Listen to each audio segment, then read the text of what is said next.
कोई एक आदमी लाइव हो जाओ, हम शुरू। अच्छा आ गए, लाइव हो गए already. Pratyush Tiwari already live, right? चलो तुम वो एग्जाम्पल लिखते रहना, ठीक है? तुम भी बाबू एग्जाम्पल थोड़ा लिखते रहना। हालांकि ज्यादा आज एग्जाम्पल नहीं है, लेकिन फिर भी लिखते रहना।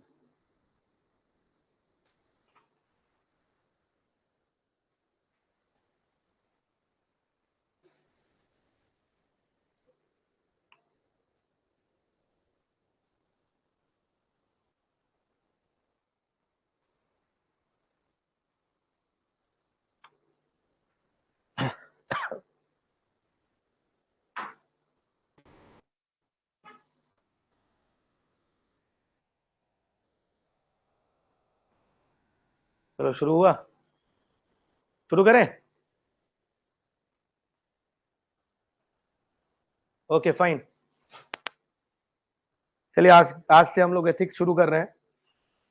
बहुत लंबा चौड़ा वेटेज है इसका, और सबसे ज्यादा इंपॉर्टेंट बात आ, इस सब्जेक्ट का ये है कि मेंस में अगर आपको 140 कोई दिला सकता है आउट ऑफ 250, तो वो केवल और केवल एथिक्स पेपर है। और यकीन मानिए हम लाए भी हैं इसमें। अच्छा, मैं इस पेपर में 2017 में 97 लाया था, और जो टॉपर का मार्क्स था वो 95 था, and I was among the toppers in ethics paper. ऐसा नहीं है कि आप इसमें पेपर में स्कोर नहीं कर सकते, 140 आप आराम कर सकते हैं। 2016 में मेरा खुद आया हुआ है, ठीक? 140, 130, 135, 125 आप आराम से ला सकते हैं इसमें, ठीक है? आप चाहोगे तो मैं मार्क्स दिखा भी दूंगा, ठीक?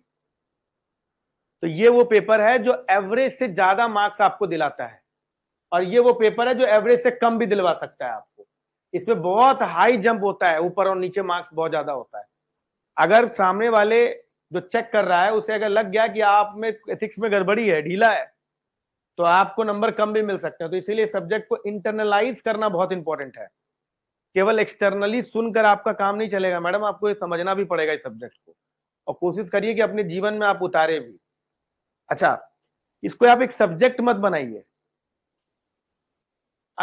एथिक्स एज अ सब्जेक्ट, एक फिलोसफी एक ऑप्शनल होता है, फिलोसफी एक सब्जेक्ट जो है उसका पार्ट है, एथिक्स उसका एक सब पार्ट है। समझ में आ गया? जो एथिक्स की स्टडी हम यूनिवर्सिटीज में करते हैं और जो सिविल सर्विसेज एग्जामिनेशन में होता है, इन दोनों में जमीन आसमान का फर्क है। दोनों को कंपैरिजन नहीं कर सकते आप। Are you getting my point what I am trying to say? दोनों सब्जेक्ट में बहुत अंतर है मैडम। अब बात समझ रही है मैं क्या बोल रहा हूं? एथिक्स एज अ सब्जेक्ट है ना, जो आप यूनिवर्सिटीज में पढ़ते हैं, एथिक्स एज अ सब्जेक्ट जो आप सिविल सर्विसेज में ले रहे हैं, उन दोनों में बहुत फर्क है। जो यूनिवर्सिटीज में पढ़ते हैं वो एकेडमिक है, यहां पर एकेडमिक्स उतना इंपॉर्टेंट नहीं होता है। आप बात समझ रहे हैं? देखिए क्या होता है कि अगर एथिक्स एज ए सब्जेक्ट अगर आप देख लें, तो अगर हम एकेडमिकली देखें, यूनिवर्सिटी एग्जाम वगैरह जो हम लोग देते हैं उसमें अगर हम लोग देखें, तो हम किसी भी चीज को जस्टिफाई कर सकते हैं, बशर्ते हमारे लॉजिक और आर्गुमेंट सही होने चाहिए। लेकिन जब हम यूपीएससी एग्जाम दे रहे होते तो हम किसी भी चीज को जस्टिफाई नहीं दे कर रहे होते हैं। हम रेप को जस्टिफाई नहीं कर सकते, हम सेक्सुअल अब्यूज को जस्टिफाई नहीं कर सकते, हम मर्डर को जस्टिफाई नहीं कर सकते, और करप्शन को तो एट ऑल नहीं जस्टिफाई कर सकते। अब मैं आपको एक एग्जांपल देता हूं। आपके घर में आप एक सोल ब्रेड अर्नर हो, आपकी मदर बीमार है, उसको दवाई की जरूरत है, अदरवाइज लाइफ एंड डेथ का इश्यू हो जाएगा। आप एक पब्लिक पोस्ट बियरर हो, आपको कुछ समझ में नहीं आ रहा है, आपके सामने एक आदमी आया, उसने बोला 100 रुपए देते हैं, ये काम करवा दो। तो एकेडमिक एग्जाम में इस बात को बहुत अच्छी तरीके से जस्टिफाई किया जा सकता है कि हम वो 100 रुपए लेंगे और अपनी मदर का दवाई दिलवा देंगे। लेकिन यूपीएससी एग्जाम में ऐसा पॉसिबल नहीं है। यूपीएससी एग्जाम में अगर गलती से भी आपने इस चीज को जस्टिफाई कर दिया, हम्म हम्म क्या होगा सर? खेला हो जाएगा। बात समझे? तो यूनिवर्सिटी के एथिक्स का एग्जाम और इसके एथिक्स के एग्जाम में बहुत अंतर है। यहां पर कुछ चीजें ऐसी हैं जो आप नहीं कर सकते, समझ में आ गया आपको? चाहे आप किसी भी तरीके से कोई भी आर्गुमेंट दे दें, रेप, मर्डर, करप्शन और सेक्सुअल एब्यूज, इनको जस्टिफाई नहीं किया जा सकता। इस बात को ध्यान रखिएगा। एथिक्स शुरू करने से पहले मैं ये बात आपको क्लियर कर देना चाहता हूं कि never justify rape, never justify murder, never justify corruption, समझ में आ रहा है, और never justify sexual abuse. Capital punishment के बहुत लॉजिक है, वो आप कर सकते हैं। मर्डर जस्टिफाई नहीं, वो मर्डर नहीं है, समझ में आ रहा है, वो मर्डर नहीं है। लेकिन मर्डर को आप यहां जस्टिफाई नहीं कर पाएंगे, नहीं करिएगा, कभी जिंदगी में नहीं करिएगा। किसी भी एट्रोसिटीज जो विमेन के प्रति हुआ हो, आप उसको जस्टिफाई नहीं कर सकते, समझ रहे हो? विमेन आपको गरियाए जा रही, कुछ भी गरिया, मार दो थप्पड़, मार खींच के कर देंगे, कैसा हुआ, जस्टिफाई करिए, ये आप जस्टिफाई नहीं कर पाए। किसी तरह का फिजिकल वायलेंस, किसी भी, ये सब चीजें आप at all, not at all आप जस्टिफाई करेंगे, चाहे आपके पास कितने भी भयानक लॉजिक क्यों ना हो। हमने हमारी मम्मी को मार दिया, उसने, समझ में आ रहा है कि नहीं? मेरी बीवी ने हमारी मम्मी को मार दिया, हमने दिया 1-2 घंटा, आप ठीक कर दिया, ये आप नहीं कर सकते, समझ में आ रहा है? चाहे कितने भी ग्रिम सिचुएशन क्यों ना आ जाए, चाहे कितना भी रूथलेस सिचुएशन क्यों ना आ जाए, सर्टेन चीजें जो हैं जो यूपीएससी में आप जस्टिफाई नहीं कर सकते, that can be justify in academic exam. In this aspect UPSC ethics paper and university ethics paper is different. बात समझे कि नहीं? अच्छा, ना बोलो। Self defence justified, justified. अच्छा, एक और बात वो बताएंगे, हम उसमें आएंगे। एक और बात, जैसे हम एकेडमिक एथिक्स का पेपर लिखते हैं, उसमें ये लिखना बहुत होता है, कांत ने ऐसा कहा, डियोंटोलॉजिकल एथिक्स, समझ में आ रहा है, एरिस्टोटल ने वर्च्यू एथिक्स बोला है, जेमिनी बेंथम ने कॉन्सिक्वेंशलिज्म बोला है, समझ में आ रहा है, एज पर जेमिनी बेंथम, एज पर जेएस मिल, लिबर्टेनियन अप्रोच। अरे एकेडमी बोला, और ये गजब, जेएस मिल लिख दिया भाई साहब, इसको 5 नंबर और दो। अगर आपने इस पेपर में ऐसा किया तो यकीन मानिए 2 नंबर कम ही हो जाएगा आपका, समझ में आ गया? यहां पर आपको एसेंस लिखना होता है, उनको मतलब ही नहीं है कि आप उसने जिस बात को जेएस मिल ने कहा, आप क्या सोचते हैं, दैट मैटर्स अ लॉट। नाम लिखना कोई इंप्रेस नहीं हो रहा, आप नाम लिखते जाइए, कोई इंप्रेस नहीं होगा आपको, समझ में आ गया है ना? अच्छा, एकेडमिक एग्जाम्पल में हो सकता है कि बिहेवियरल एग्जाम्पल का उतना महत्व ना हो। एकेडमिक यूनिवर्सिटीज में अगर आप बिहेवियर एग्जाम्पल देते हैं, सचिन तेंदुलकर बिना जो है अंपायर के आउट दिए वॉकआउट कर गया, अब ये एग्जाम्पल यूनिवर्सिटी में इतना इंपॉर्टेंट नहीं है, लेकिन अगर यही एग्जाम्पल आप यूपीएससी में दे देंगे तो आपको 2 नंबर एक्स्ट्रा रखा हुआ है। यानी कि ये वो सब्जेक्ट है जिसे बिहेवियर से नापिए। जितना ज्यादा आस पड़ोस में आप जो है बिहेवियर देखेंगे और बिहेवियर की बातें बारे में आप ऑब्जर्व करेंगे, वो लिखेंगे, उसका नंबर बहुत ज्यादा है। आस पास की घटना, जो आपने कभी स्पोर्ट्स देखा, स्पोर्ट्स का जेस्चर देखा, आपके आसपास में कोई घटना घट गई, वो आपने लिख दिया, इसका बहुत महत्व है, बहुत नंबर देती है यूपीएससी ऐसे में। यकीन मानिए कि हमने कुछ भी एक्स्ट्रा नहीं लिखा था, लेकिन हमने एथिक्स के जब भी पेपर में, मेरे जो एग्जाम्पल होते हैं वो मेरे अपने होते हैं, हम कोई किताब, कोई भी कहीं पर भी कुछ हम नहीं लिखते हैं, हमारा एग्जाम्पल का अपना कॉपी होता है, देख लीजिए ऐसा हो, हम हमेशा दिखाते हैं, मेरा अपना एग्जाम्पल का कॉपी होता है, आज भी मैं उसको अपडेट करता रहता हूं, आज भी मैं जब कहीं बाहर जाता हूं तो उसको लिख लेता हूं मैं उसमें, ये देखो एग्जाम्पल की मेरी अलग से कॉपी बनी हुई है, इसी में मैं एग्जाम्पल लिखता रहता हूं, समझे? ऐसा 4-5 पेज का मेरा बना हुआ है, इसमें खाली एग्जाम्पल ही लिखा हुआ है। आपके पास भी 4-5 पेज का ऐसा होना चाहिए जिसमें आप केवल एग्जाम्पल लिखो, आपने क्या देखा, क्या ऑब्जर्व किया। अच्छा, वो नहीं कि आपने जो है कहीं पर लिखा हुआ एग्जाम्पल मिला, आप मेरा ही एग्जाम्पल टापे जा रहे हैं। अच्छा, मेरा एग्जाम्पल आप टाप तो लेंगे लेकिन एग्जाम में लिख नहीं पाएंगे, जब तक कि वो एग्जाम्पल आप खुद ऑब्जर्व ना करिए किए हो।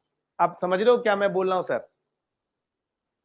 तो ये बहुत जरूरी है कि आप जो है आप खुद का अपना एग्जाम्पल बनाएं, वो बहुत आपके लिए इंपॉर्टेंट है। अब बात समझ रहे हैं मैं क्या बोल रहा हूँ? Sharan ma'am, are you getting my point, what I am trying to से?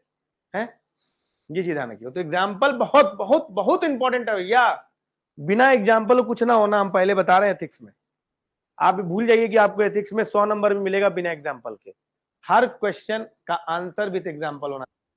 इवन कुछ लोग तो केस स्टडीज में भी एग्जाम्पल घुसेड़ देते हैं, इतने ज्यादा वो पॉजिटिव रहते हैं एग्जाम्पल्स को लेकर, समझ रहे हो? वो ethics is all about examples, all about your experiences, all about your internalisation.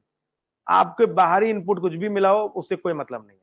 आप भले व्यवहारिक तौर पे कितने भी खराब क्यों ना हो, पर आंशिक तौर पे आंतरिक आपने ये फील किया कि ये अच्छा है ये गलत है, बस इतना ध्यान रखिएगा। बात समझे कि नहीं? आंतरिक तौर पे आपको पता होना चाहिए कि अच्छा क्या है बुरा क्या है, ये मालूम होना चाहिए, और वही लिखिए। एकदम भगवान राम बन जाना है एथिक्स लिखते वक्त। बात समझे कि नहीं? प्रॉफिट मोहम्मद जीसस क्राइस्ट बन जाना है आपको, कि सब कुछ सही सही सही होना चाहिए। अब बात समझे?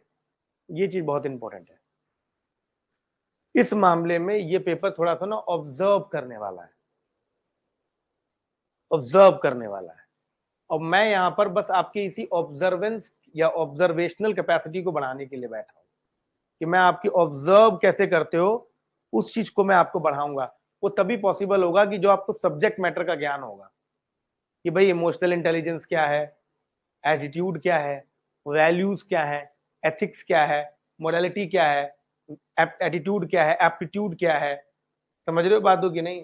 प्रोबिटी क्या है, ऑनेस्टी क्या है, इंटेग्रिटी क्या है, ये ट्रांसपेरेंसी क्या है, इम्पार्शियलिटी क्या है।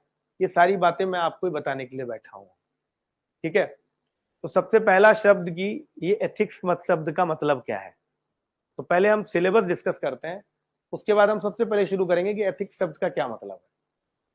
ठीक है? और एथिक्स और मोरालिटी में क्या डिफरेंस है, ये सब शुरू करेंगे तो हमारी चीजें आसान होती चली जाएंगी। अच्छा, आपको अच्छा लगेगा, पर प्रॉब्लम क्या है कि इतना अच्छा आपको ना लगने लग जाए कि आप जो है उसको राइट डाउन करना ही छोड़ दिए। ये मत करिएगा। अच्छा, ये भी मत करिएगा कि सर ये तो खाली कहानियां सुनाते रहते हैं। बहुत अच्छा लग रहा है सर, कहानी सुना रहे हैं, बहुत मजा आ रहा है सर। समझ में आ रहा है आपको? बहुत मजा आ रहा है सर, इतना बढ़िया कहानी सुनाए, 4-5 कहानी सर, हम भी घर पे जाके सुनाएंगे सर। तो वो नहीं करना है सर, मतलब आपको लिखना है।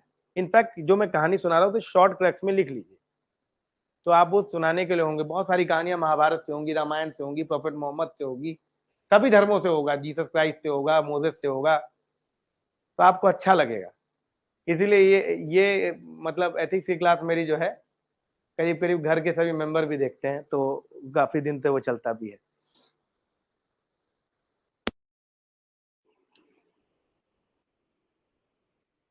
हाँ बाबू निखिल,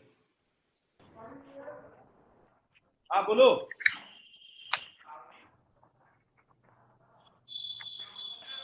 आवाज नहीं है। सर आवाज आ रही है? हाँ सॉरी सर, बोलो। वो गलती से प्रेस हो गया, अभी जस्ट घर आया था, ठीक है, कोई दिक्कत पॉकेट में फोन था। जस्ट नहीं। ओके,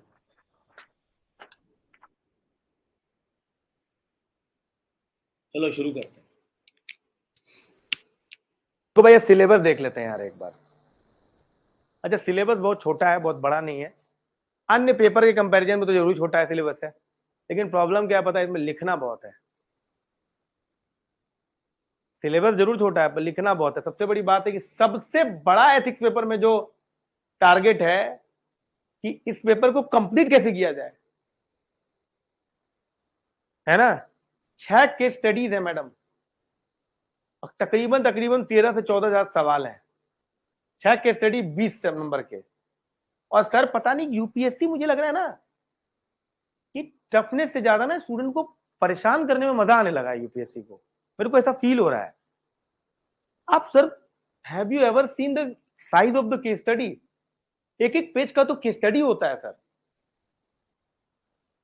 मैं आपको दिखाता हूं, टाइम देखिए सर। आपके पास 100 कितने मिनट है? 180 मिनट है है इसमें 20 नंबर के 6 केस स्टडी आते हैं। टोटल कितना हुआ? 120 नंबर है। अच्छा, उसके बाद 10 नंबर के 13 सवाल आते हैं, क्वेश्चन, जिसका आंसर आपको करना होता है। तो टोटल हो जाता है आपका कितना? 130। यानी ऑलमोस्ट जो है ये दोनों मिला लोगे तो 250 का ये पेपर आता है। इसे जीएस पेपर 4 की में रखा गया है। ठीक, अभी अपने को इसमें कोई दिक्कत नहीं होना चाहिए।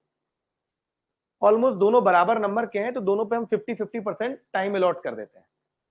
तो हमने इनके लिए कितना दिया, 90 मिनट टाइम दिया, और इसके लिए हमने कितना दिया, 90 मिनट। ऑलमोस्ट हमने कह दिया कि चलो 90 मिनट दे दिया। अब समस्या देखो क्या है, 90 मिनट टाइम आपको इसने दिया है, और 90 मिनट में उन्होंने आपसे एक्सपेक्ट किया है कि 6 केस स्टडी करिए, यानी कि हर एक केस स्टडी का 15 मिनट उन्होंने आपको दिया है। यकीन मानिए आप कितने भी बड़े फास्ट रीडर क्यों ना हो, आपको केस स्टडी पढ़ने में केवल 5 मिनट लग जाएगा। देखा है सर आपने पेपर? मैडम मैं आपको एक केस स्टडी देता हूं पिछले साल का, आप पढ़ के दिखाइए, 5 मिनट आपको पढ़ के समझने में लग जाएगा। ऐसे थोड़ी ना कि पहले पढ़ लिया निकल लिए। हाँ, हर स्टेक होल्डर के नीचे आप एक बबल मारेंगे, एक राउंड मारेंगे, सभी स्टेक होल्डर की प्रॉब्लम को सॉल्व करना होगा। क्वेश्चन भी कभी कभी टेढ़ा आ जाता है, करें क्या? तो 5 मिनट तो मात्र आपको पढ़ने में लग जाएगा, और लिखने के लिए आपको 10 मिनट मिला है, और लिखना कितने में, 250 वर्ड में है। आप समझ रहे हैं? 25 वर्ड पर मिनट लिखना है आपको। इतना आसान नहीं है मैडम। ठीक है, अभी आपने लिखना शुरू नहीं किया, आपको मालूम चल जाएगा कि 25 वर्ड पर मिनट लिखने का क्या मतलब होता है। बिना सोचे समझे जब आप लिखेंगे ना तो 20 वर्ड होता है। सबसे बड़ा कॉम्प्लिकेटेड, जैसे हम लोग इस साल दे रहे थे, उस साल में केस स्टडी के साइज लंबे थे, केस स्टडी लंबा आ रहा था, लेकिन अब तो बेइंतहा लंबा कर दिया इन्होंने। अब एक एक पेज में तो एक केस स्टडी ही रहता है, तो उसको पढ़िए, उसको समझिए, फिर आंसर करिए। समझ रहे हो? अब देखिए क्या है, शुरुआत में क्वेश्चन आंसर होता है, बाद में केस स्टडी रहता है। तो अगर आपने बाद में केस स्टडी शुरू किया और आपके पास गलती से 10 मिनट बच गया, यकीन मानिए मैं आपको दावे के साथ ठोक के लिख सकता हूं कि आखिरी 10 मिनट में आप एक केस स्टडी नहीं कर पाएंगे। आप इतने पैनिक होने लग जाएंगे कि आपको केस स्टडी समझ में ही नहीं आएगा क्या हो रहा है। इसका अपना एक टेक्निक होता है करने का, इस पेपर को करने का अपना एक टेक्निक होता है, वो टेक्निक मैं आपको बताऊंगा। उस टेक्निक से ही करेंगे तो होगा पूरा, नहीं तो कतई नहीं होगा, जिंदगी में नहीं होगा। बहुत सारे लोगों ने दिया है एग्जाम, पेपर छोड़ के आए हैं। इस पेपर को कंप्लीट करना एक बहुत बड़ा चैलेंजिंग टास्क है।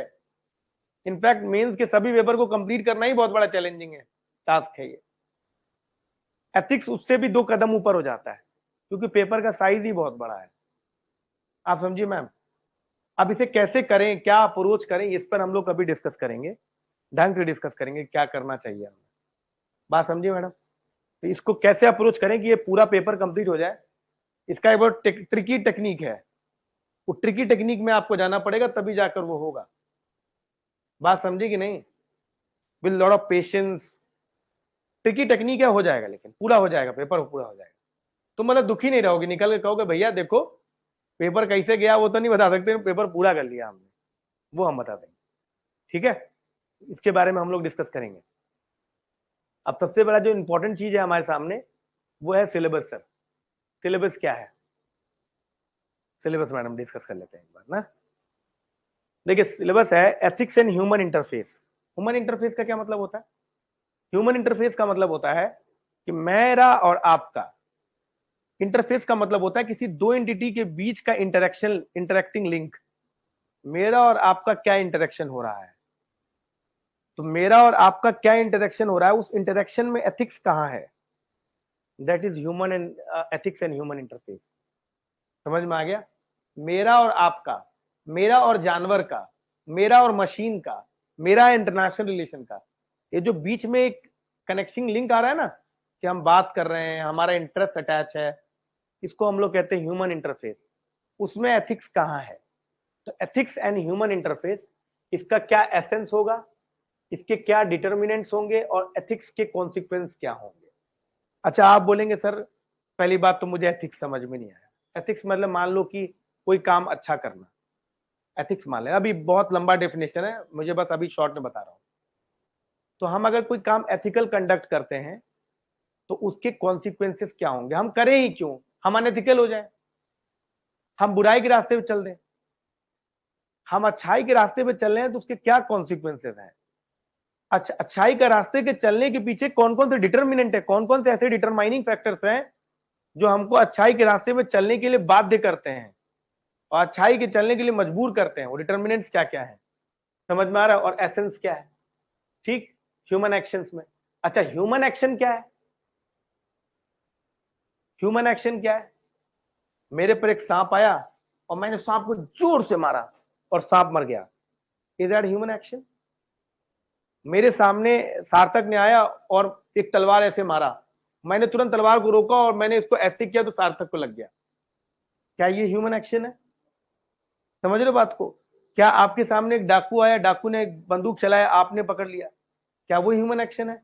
आप तेजी से गाड़ी चला रहे थे, सामने अचानक से कोई आदमी निकल गया, आपसे गाड़ी से उसको वो टक्कर हो गया, एक्सीडेंट हो गया, क्या वो एक ह्यूमन एक्शन है? ह्यूमन एक्शन है क्या? वो जानेंगे कि हर एक्शन को क्या हम ह्यूमन एक्शन कह सकते हैं, वो भी जानना पड़ेगा। हर एक्शन को ह्यूमन एक्शन, मैंने जितने काम बोले कोई ह्यूमन एक्शन नहीं है। समझ में आ रहा है आपको कि नहीं? उसके बाद डायमेंशन ऑफ एथिक्स क्या है? डायमेंशन क्या होता है? इस रूम के क्या डायमेंशन है, क्या लंबाई है, क्या चौड़ाई है, क्या ऊंचाई है, ये डायमेंशन है ना। एथिक्स के भी कुछ डायमेंशन होंगे, वो क्या है, आयाम क्या है। अच्छा, ethics in private life and public life. अच्छा ये बताइए, मैं जैसा घर में हूं उसका क्या एथिक्स है, और मैं कोचिंग में जैसा हूं कि उसका क्या एथिक्स है? दोनों सेम है क्या? बिल्कुल नहीं है, दोनों डिफरेंट होंगे। ये मेरा पब्लिक रिलेशनशिप है, वो मेरा प्राइवेट रिलेशनशिप है, तो दोनों में अंतर है, दोनों है ना, दोनों मेरे बिहेवियर भी अंतर हो सकता है। तो वो क्या क्या है वो हमें जानना होगा। ह्यूमन वैल्यूज क्या है? ह्यूमन वैल्यूज क्या है, मूल्य क्या है, वैल्यूज क्या होता है? आप कहते हो ना मेरे पास जो है एक गोल्ड नेकलेस है, मेरे को यार बहुत प्यारा है, मैं उसे बहुत मानता हूँ, मेरे लिए उसकी बहुत वैल्यू है। ये वैल्यू कर रहे हैं ना आप इसको। इसी प्रकार आपके बिहेवियर में कुछ ऐसी चीजें हैं, या फिर जो नहीं भी है उसको भी आप कहते हो कि ये मेरे लिए बहुत इंपॉर्टेंट। जैसे मैं बताता हूँ, जैसे आप बोलोगे ना मेरे लिए नॉन वायलेंस बहुत वैल्यू करता है, मैं किसी को मार नहीं सकता।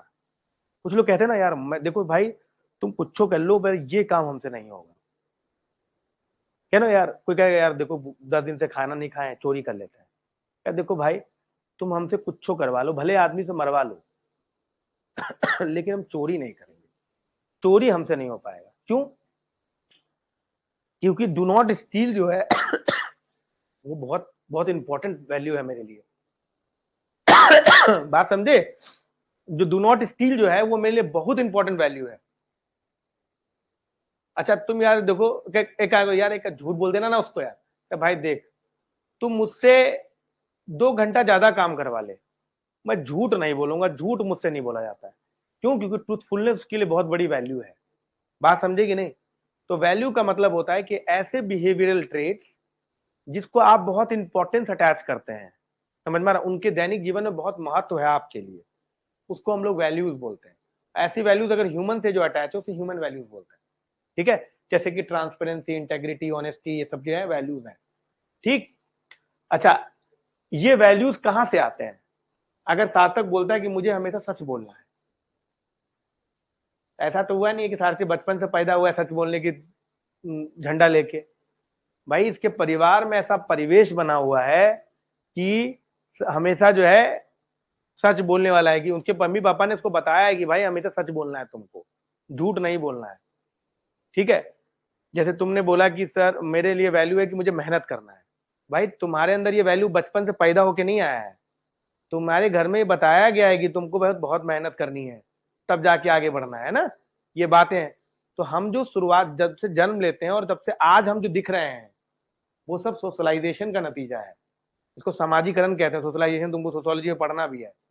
तो उसके लिए बहुत सारे फैक्टर होते हैं, टीचर्स होते हैं, स्कूल्स होते हैं, आपके पीयर ग्रुप्स होते हैं, आपकी पेरेंटिंग होती है, आपके मदर होते हैं, आपके फादर होते हैं, बहुत सारे लोग आपके अंदर एक कल्चरेशन करते हैं, सोशलाइजेशन करते हैं, तब जाकर वो वैल्यूज आपके अंदर इनकलकेट होता है। वही चीज आपको पढ़ना है। दूसरा टॉपिक है हमारे यहाँ एटीट्यूड। अब अक्सर लोग कहते हैं लंडा बहुत एटीट्यूड में है, ये लड़की बहुत एटीट्यूड शो करती है, नहीं बोलते हैं क्या? ये नहीं बोलते हैं जी? ये एटीट्यूड शो करता है, वो गलत मीनिंग है एटीट्यूड का। एटीट्यूड का ये मीनिंग होता ही नहीं है। जो जरा सा आपको थोड़ा सा ऐठन में बात कर ले, आप बोलते बहुत एटीट्यूड शो कर रहा है, एटीट्यूड है। ये एरोगेंस को एटीट्यूड से जोड़ दिया, ये है ही नहीं एटीट्यूड। एटीट्यूड का ये मतलब है ही नहीं, बहुत गलत तरीके से एटीट्यूड को लिया गया है। बात समझे कि नहीं? ये एटीट्यूड का बिल्कुल सही मतलब नहीं है, एकदम ये एरोगेंस है। एरोगेंस को आप एटीट्यूड से, एरोगेंस वर्ड आप थोड़ा नहीं पता है आपको, तो आप एटीट्यूड बोल दे रहे हैं। वो एटीट्यूड शब्द नहीं है सही उसके लिए। एटीट्यूड का मतलब होता है कि किसी चीज, किसी ऑब्जेक्ट के प्रति मेरी क्या फीलिंग है, वेदर इट इज पॉजिटिव और नेगेटिव। जैसे मैं तुम्हें बताता हूं, जैसे कि मुझे ब्लैक शर्ट पसंद है, एक एग्जांपल लेना, ऐसा है नहीं पसंद, मुझे ब्लैक शर्ट पसंद है। तो ये हो सकता है कि मैं जब भी पहनूं तो ब्लैक शर्ट ज्यादातर पहनूं। तो तुम जब मैं 2 दिन 4 दिन 5 दिन पहनूंगा, तुम बोलोगे सर एक बात है, ये ब्लैक शर्ट आपको बहुत पसंद है ना? हम बोले हाँ यार बहुत पसंद है, तभी सर आप ब्लैक शर्ट ज्यादा पहनते हो। इसका मतलब है कि मेरा ब्लैक शर्ट के प्रति पॉजिटिव एटीट्यूड है।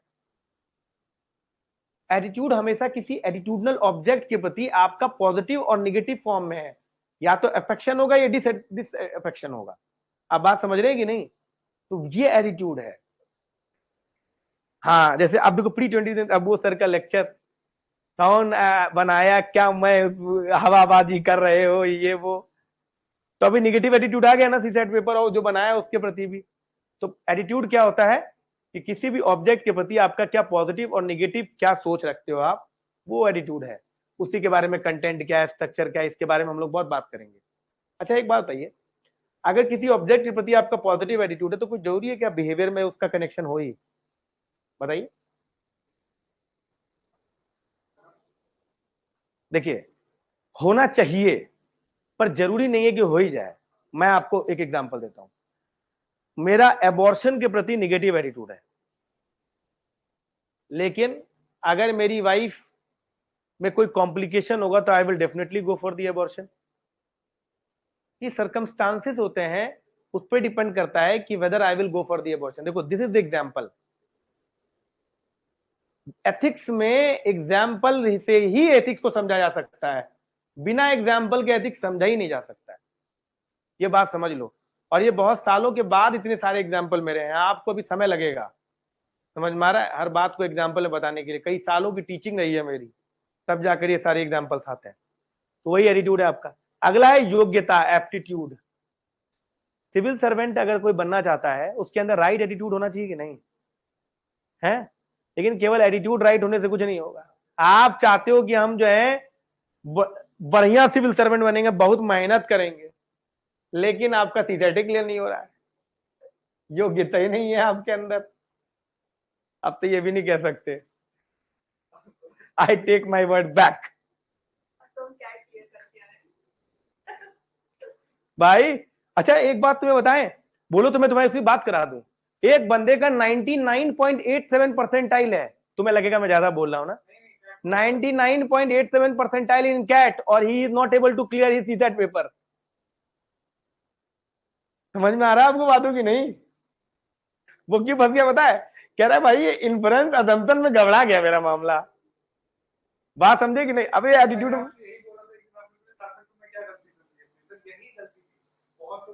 समझे बात? अरे वो तो कैट पड़ गया, कैट में इतना होता नहीं है, ये अदम्पशन इन्फ्लुएंस बोल दिया उसको। और कह रहा मैथ में कैट में ये पेपर आपके क्वेश्चन आते ही नहीं है, वो परसेंटेज एवरेज वाले सवाल आते हैं। बात समझे कि नहीं है? ये बात समझ गए बात? अच्छा चलो, एप्टीट्यूड का मतलब होता है योग्यता। केवल आपके राइट एटीट्यूड होने से आपको नहीं ले लिया जाएगा, आप सिविल सर्वेंट बनने योग्य भी होने चाहिए। आपको एक डेफिनेट अमाउंट ऑफ नॉलेज होना चाहिए। समझ में आ गया कि नहीं? आपको कम रिसोर्सेस में ज्यादा यूटिलाइज करने की क्षमता होनी चाहिए, वो एप्टीट्यूड भी जरूरत है। Right attitude with right aptitude ही एक सही सिविल सर्वेंट बना सकता है। तो आपको एप्टीट्यूड पढ़ना है। एप्टीट्यूड के साथ आपके अंदर कौन कौन से फाउंडेशनल वैल्यूज होने चाहिए जो आपको एक सिविल सर्वेंट बना सकता है, वो भी आपको इस टॉपिक में पढ़ना है ना? ये सारे टॉपिक्स आपको पढ़ने हैं। अच्छा फिर अगला टॉपिक क्या है? Emotional intelligent. ये बहुत इंपॉर्टेंट टॉपिक है। अब आदमी कोई होता है ना कि कुछ लोग होते हैं इमोशनल इंटेलिजेंट नहीं होते हैं, आपको पता होगा मैं किसका एग्जांपल ले रहा हूँ, है ना, बाहरी रंगीनियत की दुनिया से तिरंगा लहराते रहते हैं लोग। तितलियां क्यों दी तुम? तितली से भाव जो है वो डिस्ट्रैक्ट हो जा रहे हैं। इमोशनल इंटेलिजेंट है क्या वो? दिक्कत है सर, बहुत डिस्ट्रैक्शन है, बहुत डिस्ट्रैक्शन है लाइफ में, है कि नहीं मैडम?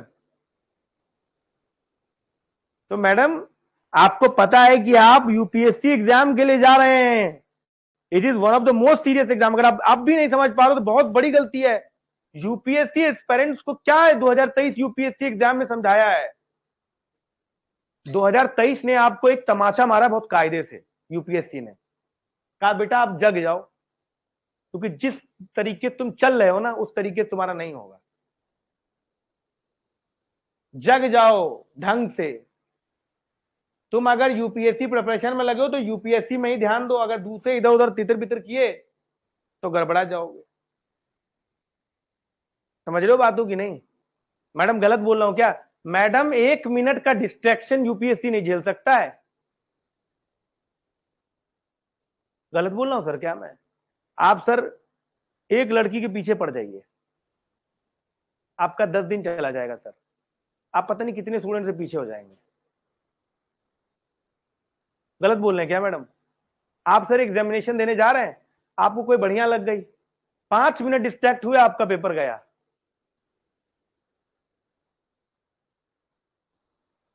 गलत बोल रहे हैं सर। आप बात समझ रही, मैं क्या बताने की कोशिश कर रहा हूं? इमोशनली आपको बहुत स्टेबल रहने की जरूरत है।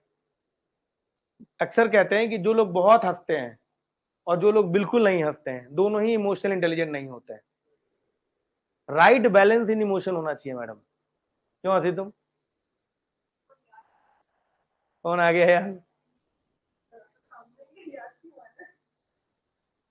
हैं? दे आर नॉट, मतलब जो लोग हमेशा ध्यान रखना, जो लोग हर बात में हंसते हैं, बस उनको बोला हाँ हाँ हाँ, वो मर गया, हाँ हाँ क्या बात है, कहते मरा। कुछ लोग मर गया, अबे मेरा यूपीएससी का, अबे तेरा क्लियर हो गया, ये भी इमोशनल इंटेलिजेंट नहीं है। समझ रहे बात तो कि नहीं? Right balance, right sense of humour. अच्छा ऐसे लोग जो कि आपको देखिएगा कि मतलब बहुत गंभीर सिचुएशन बनी रहती है और उसमें भी कोई चुटकुला मार के हटा देंगे सबको, ऐसे लोग इमोशनल इंटेलिजेंट होता है। उन्हें पता होता है कि कितने right balance of emotion maintain करना है, वो आपको पढ़ना है, वो मैं बताऊंगा कि कैसे मेंटेन किया जाता है। It's very important for UPSC. कल के डेट में personality test is all about emotional intelligence. अगर आपके 4 क्वेश्चन सही गए पर्सनैलिटी टेस्ट में, इंटरव्यू में, समझ लीजिए कि आप अब खतरे की घंटी को बुला रहे हैं अपने पास। इसीलिए बीच बीच में बोलते रहिए नहीं सर नहीं आ रहा है। अगर 4 क्वेश्चन उन्होंने पूछ दिया और आप उसके शुरू से लेकर अंत तक आंसर कर रहे हैं, मतलब आप एक लाल झंडी को पीछे बुला रहे हैं। समझ रहे हो बातों की नहीं? इसीलिए 2-3 तक क्रॉस क्वेश्चन जवाब दीजिए, चौथे क्वेश्चन क्रॉस क्वेश्चन में बोले सर नहीं पता, पता भी है तो भी। जो अकलमंद होते हैं काम इंटरव्यू में खूब करते हैं कि 3-4 क्वेश्चन बोला, 5वें में बोल दिया लगा गुजरा अंदर, हो सकता है हम कुछ गलत बोल गए हो, बोला सर नहीं पता। बात समझे कि नहीं? वो इंटरव्यू उसका परफेक्ट टेस्ट होता है, वो जान मुझे 5वां क्वेश्चन डाल देंगे, अच्छा बताओ क्या करते हो? सर कुछ नहीं सर, आजकल पढ़ाई कर रहे हैं। क्या पढ़ रहे हो? घर साफ करते हो कि नहीं? कैसे साफ करते हो? झाड़ू कैसे मारते हो? अब इतना परेशान आपको कर देंगे ना, एकदम आपको लगेगा कि क्या कर रहा है यार ये आदमी। तो वो आपके ना इमोशनल इंटेलिजेंस चेक कर रहे होते हैं कि आप उस सिचुएशन में क्या करते हैं। आप पैनिक करते हो, फेशियल एक्सप्रेशन ही बता देता है कि भाई आप कितना पैनिक कर रहे हैं कितना नहीं कर रहे हैं। आपका यहाँ पे पसीना आने लगेगा, होठ के ऊपर पसीना आने लगेगा, कभी भी दाढ़ी बना के भेजा जाता है लड़कों को भी। समझ रहे बातों की नहीं है? ऐसे ऐसे करने लग जाएंगे आप, वो सब सारे फेशियल एक्सप्रेशन होते हैं, ऐसे ऐसे करने लग जाएंगे और पकड़ लेगा फट से कि अब ये मामला इसका जो है डिफरेंट डायरेक्शन में जा रहा है। बात समझे कि नहीं? अच्छा लड़कियां इस मामले में बड़ी तेज होती हैं, उनको क्योंकि बहुत लंबे सालों तक का उनका एक्सपीरियंस होता है ना कि उन्हें अपने इमोशन को कैसे छुपाना है। क्यों मैडम? बड़ा लंबा तजुर्बा होता है लड़कियों का, है? कोई पसंद आए तो भी छिपा लो, और कोई ना आए तो भी छिपा लो।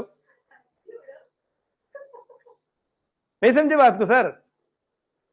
लड़कियों का बहुत तजुर्बा होता है, लड़कों का बिल्कुल नहीं होता है सर।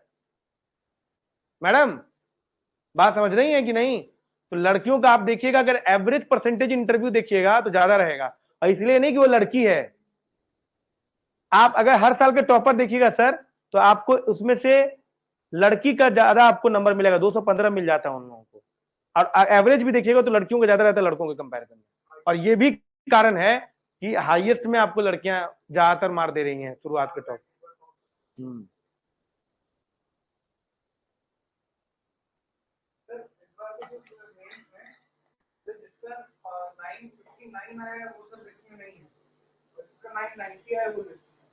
वो कुछ और है, वो बाबू रिजर्वेशन है। मैं दिखा देना, मैं बता दूंगा, दिखा दूंगा, मुझे दिखा देना तो मैं समझा दूंगा। वो रिजर्वेशन का चक्कर होगा उसका। ये क्लियर है? ये क्लियर है? इसके बाद मोरल थिंकर क्या सोच रहे हैं भाई साहब? केवल आप ही सोचने से कुछ नहीं होता है, मोरल थिंकर भी तो मैडम को सोच रहे होंगे पीएसआर से, लेकिन इनका एथिक्स अप्रोच रहता है मैडम, इनका अप्रोच एथिक्स का रहता है ना? तो वो आपको जरा देखना होगा। बाकी सिविल सर्विसेज में कौन कौन से वैल्यूज हैं, ये गवर्नेंस कैसे मेंटेन करेंगे, गवर्नेंस में इंटेग्रिटी, प्रोबिटी इन गवर्नेंस, और फिर कुछ केस स्टडीज रहेगा जो आपको करना है। तो भाई साहब ये आपके सिलेबस है, इसको आपको पूरा करना है। नॉर्मली मैं सिलेबस डिस्कस करने में ही काफी समय लगाता हूँ, 1-2 क्लास लगाता हूँ, पर आज मैं ऐसा नहीं करूंगा। कारण क्यों? क्योंकि ऑलरेडी मैं जब पढ़ाऊंगा ही तो मैं क्या बार बार डिस्कस करूं। समझ में आ गया? तो आज के हमारे टॉपिक से शुरू करते हैं हमारी कहानी, that is ethics and morality. ठीक है? एथिक्स, पहले तो इसका मतलब पता होना चाहिए ना।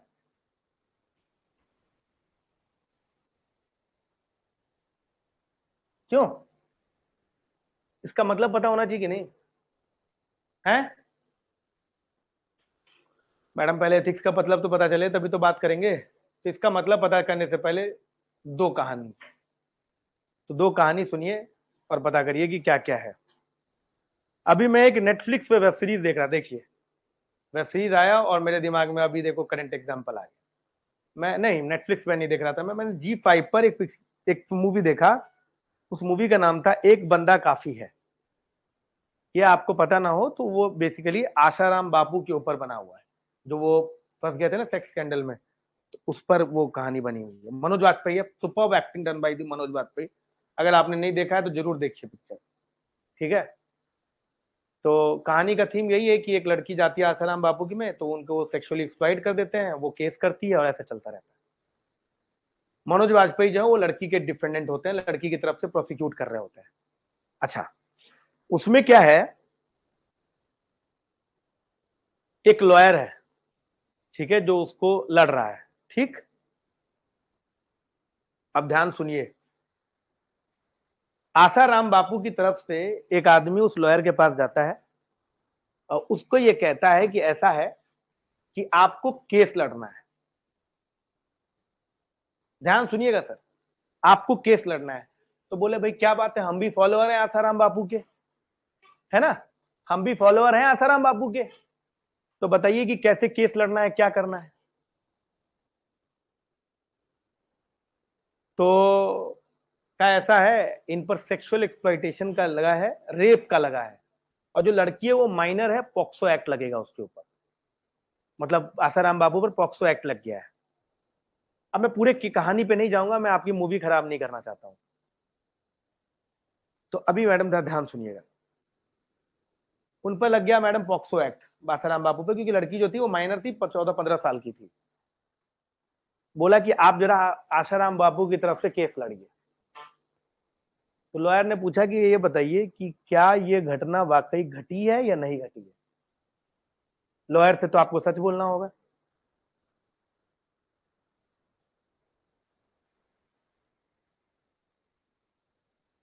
उसने कुछ नहीं बताया, कहा कि नहीं नहीं ऐसा है, लड़की इल्जाम लगा रही है। वो जो डिफेंडेंट वाला लॉयर था, उसने, वो जो डिफेंड कर रहा था, वो गया लड़की से मिलने। कहा सच है बताना तुम्हारे साथ ये घटना कैसे कैसे घटी है। वो गया, उसने बताया ऐसा किया, इसने मेरे को रूम में बुला लिया, अंधेरा रात था, बुलाया, मेरे जो है मेरे साथ गलत हरकतें किया, इसने मेरे प्राइवेट पार्ट्स को ये टच किया, ऐसा बहुत कुछ बोला उसने। कहा अच्छा, इसको ये पूरा इंटरनली बिल्कुल 100% श्योर हो गया इसको कि ये आसाराम बापू ने गड़बड़ किया है, इसने तो किया है ये काम। अच्छा, अब आसाराम बापू की तरफ से जो लोग आए थे उन्होंने फिर दोबारा कॉल किया कि भैया देखो केस लड़ रहे हो कि नहीं ये बताओ, नहीं दूसरे लॉयर, वो one of the best lawyer है, अच्छा लॉयर है वो। अब वो एक लॉयर है,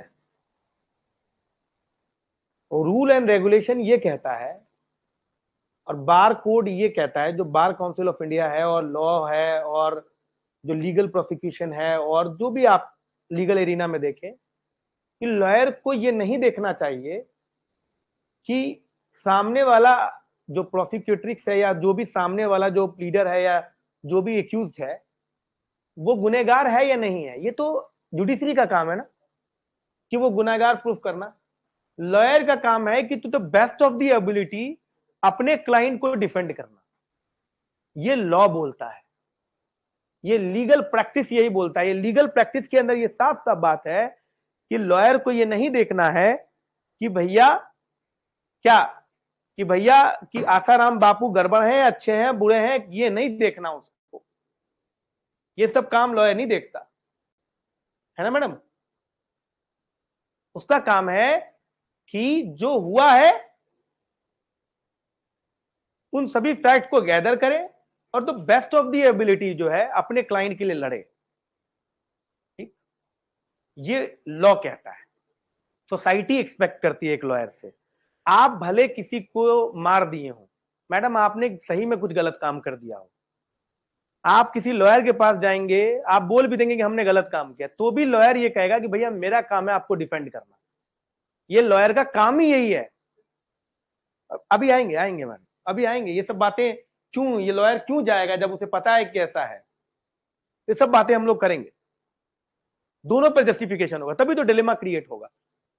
अच्छा, अब सवाल आया सार्थक का कि सर क्यों, जब उस लॉयर को पता है कि इस बाबा ने इस लड़की के साथ रेप किया है, इसको सेक्सुअली अब्यूज किया है, तो इस बाबा के अगेंस्ट उसे नहीं जाना चाहिए क्योंकि उसकी उसकी अंतरात्मा इस चीज को गवाही नहीं दे रही है और समाज भी उससे ये एक्सपेक्ट नहीं कर रहा है कि एक लॉयर की गलत आदमी को वो डिफेंड करे। समाज शायद एक बार को लॉ की तरह चले, समाज शायद ना कुछ बोले, समाज शायद ना कुछ बोले। समाज क्या बोलेगा उसको, भाई समाज ने तो लॉ बनाया है, तो समाज कुछ ना बोले, लेकिन उसकी अपनी अंतरात्मा कहती है, जो मानवीयता है, ह्यूमैनिटी है उसके अंदर, वो उसको कह रहा है कि भाई कि तू ये केस मत लड़, क्योंकि तेरी भी बेटी है, तेरी भी बेटी के साथ ये बाबा ये काम कर सकता है।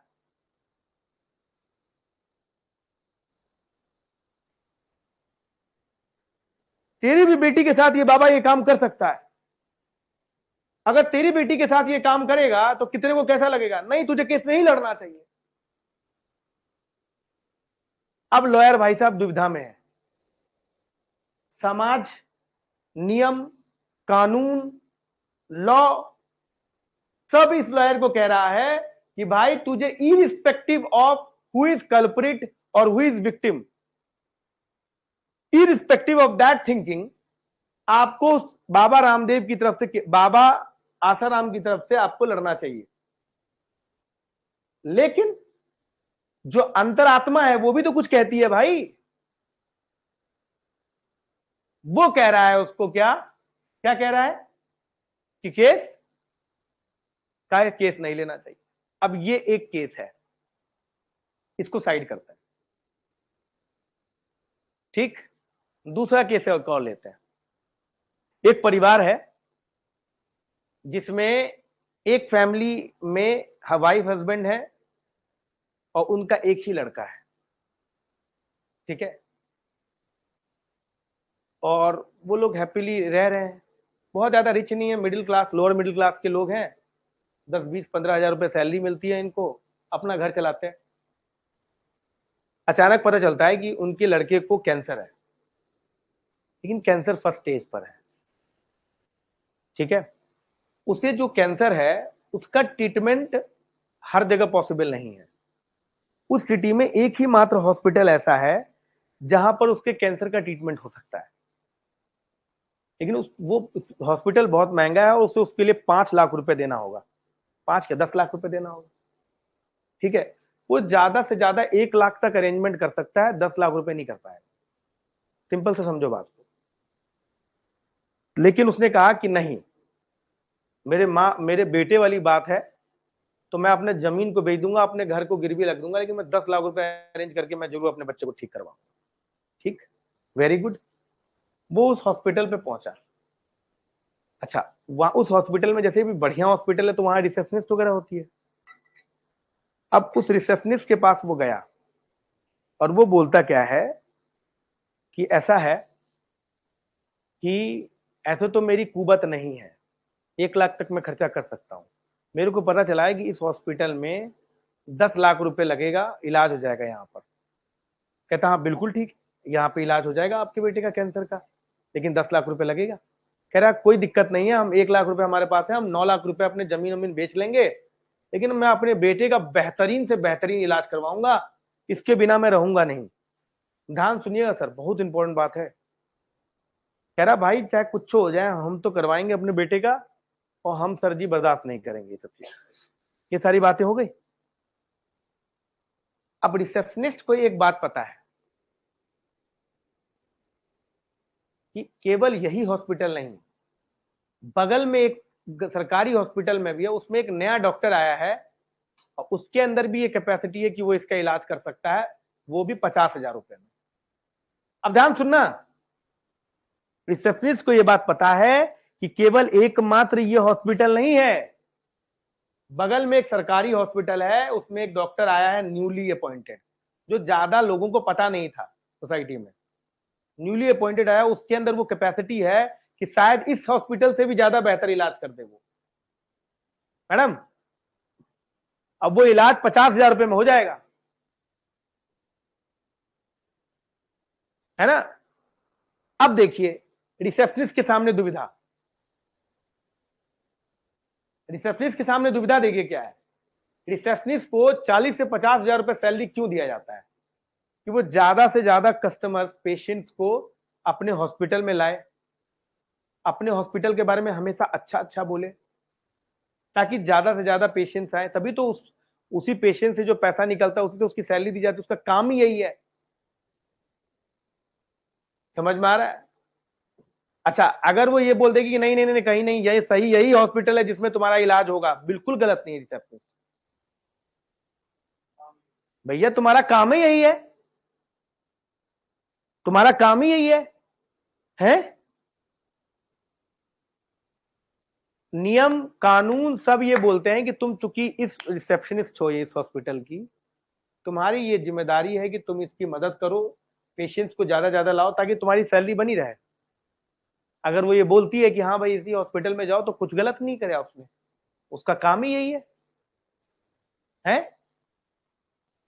लेकिन एक बात आपको और समझना होगा कि वो रिसेप्शनिस्ट भी एक इंसान जरूर है, उसके अंदर की मानवीयता ये कह रही है कि भैया ऐसा है कि ये सब गलत कर रहे हैं।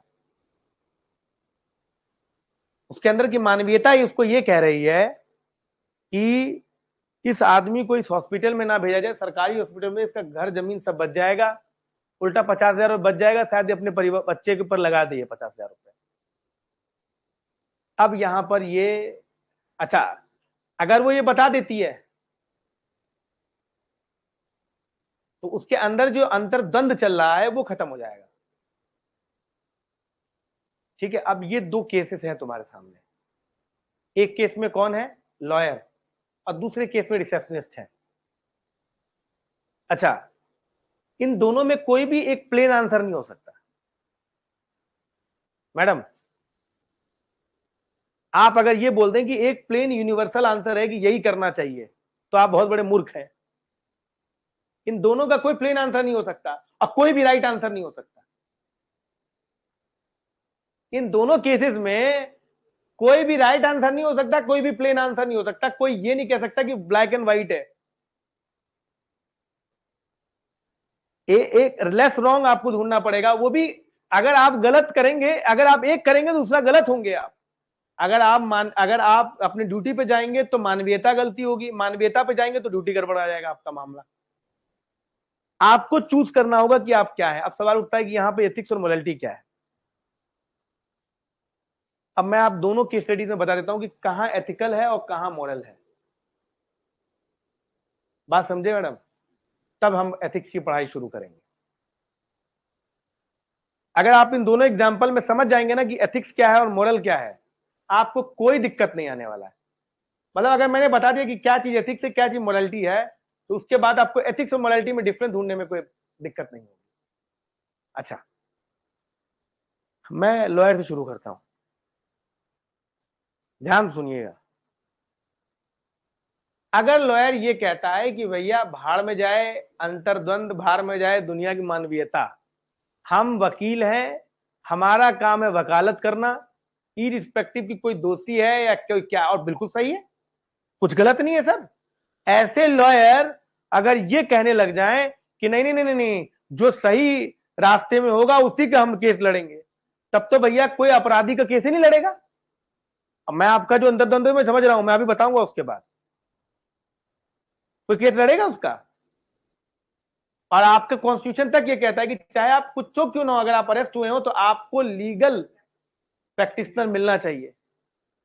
भाई आपके फॉरफादर ने ये बात तो नहीं लिखा ना कि आप सही है तो ही प्रैक्टिशनर मिलना चाहिए। आपके फॉरफादर ने ऐसा क्यों लिखा? कॉन्स्टिट्यूशनल फॉरफादर ने ऐसा क्यों लिखा?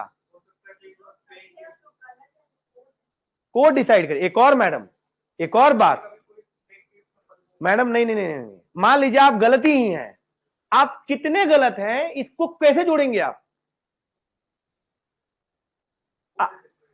Who will decide? आपने मर्डर किया, वेरी गुड, कोई मर्डर प्लेन होता है? आपने मर्डर किस सर्कमस्टांसिस में किया, क्या कंडीशंस थे आपके? ये अगर कोई कहे कि नहीं नहीं नहीं मैं मर्डर वाले केस नहीं लूंगा, मैं नॉन मर्डरर जो होगा मैं उसको केस, तो ये बताइए सर कि मर्डरर जो है उसका केस कौन लड़ेगा, उसको रियल पनिशमेंट कौन दिलाएगा, ये बताइए पहले आप। मर्डरर के भी तो अपने कॉन्स्टिट्यूशनल राइट होंगे कि नहीं होंगे? उसने किस सर्कमस्टांसेस में मर्डर किया वो जुडिशरी डिसाइड करेगी ना। आप कौन होते डिसाइड करने वाले? अब क्या पता नहीं किया हो, कोई और किया हो, मर्डर हुआ ये एक्सेप्ट कर। अच्छा, ऐसा भी कई बार होता है कि आप अपना मर्डर खुद ही एक्सेप्ट कर रहे होते हैं। अब आप बोले तुमने मर्डर एक्सेप्ट किया, हम तुम्हारा केस नहीं ले रहे। अब जुडिशरी को ये डिसाइड, ये कैसे पता चलेगा किस कंडीशन में इसने मर्डर किया और कैसे एक्सेप्ट कर रहा है? ये कोई ऐसा तो नहीं है कोई पीयर प्रेशर प्रेशर दिया किसी और का मर्डर अपने तरफ पे ले रहा है ये। तो भाई let the things get unearth. समझ में आ रहा है? You should come clean. हाँ, नहीं हो तो कैसे होगा? दोनों का इक्वल रिप्रेजेंटेशन होना चाहिए, दोनों के लिए इक्वल कंपिटेंट लॉयर होने चाहिए, ताकि दोनों का एग्जैक्ट कि उसने कितना क्राइम किया उसको उतनी ही सजा उसको मिलनी चाहिए। तो लॉयर तो अपना ही जस्टिफिकेशन दे डालेगा। लॉयर कह देगा भैया देखो बाबा ने गलती किया है तो किसी कोर्ट को डिसाइड करे, और बाबा ने कैसे किया है। देखो रेप के भी कई तरीके होते हैं, आपको पता नहीं है। पॉक्सो एक्ट आपको अगर पढ़े हो, उसमें होता है क्या कि penetrative, non penetrative, aggrieved, non aggrieved, ये कौन डिसाइड करेगा? बाबा ने क्या किया कौन पता? पनिशमेंट उसी तरीके से है, aggrieved crime non aggrieved crime के अलग अलग पनिशमेंट है। आप बात समझ रहे हो मैं क्या बताने की कोशिश कर रहा हूं? अरे सर, पेनिट्रेटिव सेक्स अगर हो गया तो वो एग्रीव्ड हो गया, वो नॉन पेनिट्रेटिव है तो वो उतना मतलब एग्रीव्ड नहीं है। बात समझे कि नहीं? तो एग्रीव्ड और नॉन एग्रीव्ड में पनिशमेंट सजा हुआ पॉक्सो का, ठीक है? पॉक्सो लगेगा उसके ऊपर, पर उसके भी अंदर कई पनिशमेंट्स हैं। तो वो चीज होगा उसमें। एक उस मूवी देखोगे तो उसमें बोलता है ये बात कि वो जो लॉयर होता है वो पूछता है कि आई एम सॉरी टू से बट मुझे ये सवाल पूछना होगा, और उस सवाल में वही सवाल होता है कि whether it was a penetrative sex or a non penetrative sex। समझ में आया कि नहीं? तो यहां पर यही चीज बोलने की कोशिश की जा रही है सर जी कि लॉयर तो कह देगा कि भैया हम कौन होते हैं जज, हमने तो केस लेना है आपका, अदरवाइज इनका केस कौन लेगा। तो वो भाई गलत नहीं है। अगर वो कहता है कि irrespective of whether baba has done or not, मुझे मालूम है बाबा ने किया है, तब भी मैं ये केस लूंगा, ऐसी बात में अगर वो ऐसा करता है तो वो एथिकली सही है। ये एथिक्स है, इसे एथिक्स कहते हैं। बात समझी मैडम? ये क्या है?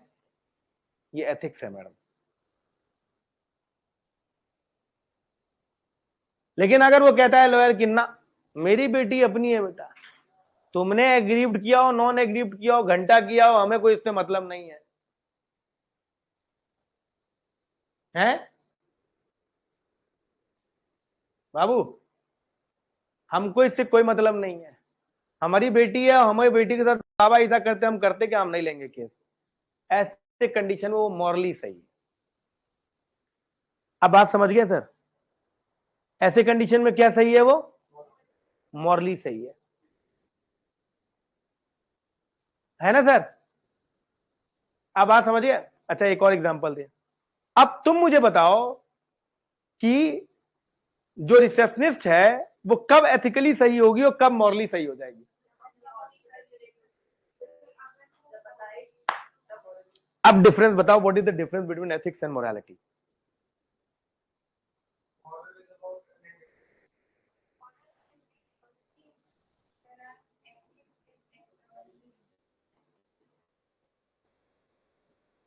एथिक्स एंड मोरालिटी में क्या डिफरेंस है? देख लिए, अगर कोई सोशली एक्सेप्टेबल नॉर्म्स को, सोशली एक्सेप्टेबल नॉर्म्स को, नॉर्म्स के हिसाब से चले, ड्यूटी के हिसाब से चले मैडम, तो वो एथिकली सही है, वो एथिक्स है मैडम। मैं अभी बता जाऊंगा मैडम। अच्छा एक और बात, difference between ethics and norms, ये भी बता देता हूं। मैं थोड़ा सा बताऊं, थोड़ा जान लो तो मजा आ जाएगा तुमको, फिर डिटेल में जाएंगे हम लोग। एक एक सीक्वेंस होता है, ये सब मैंने पहले नहीं पढ़ा है।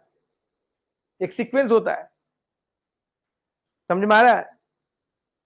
एक होता है प्रैक्टिस, प्रैक्टिस धीरे धीरे कस्टम बनता है, कस्टम धीमे धीमे नॉर्म बनता है, नॉर्म धीमे धीमे मोर्स बनता है, समझ में आ रहा है? मोरिस धीमे धीमे जो होता है वो बनता है आपका इंस्टीट्यूशन। अभी मैं बताऊंगा अभी आपको, अभी दोनों में अंतर है।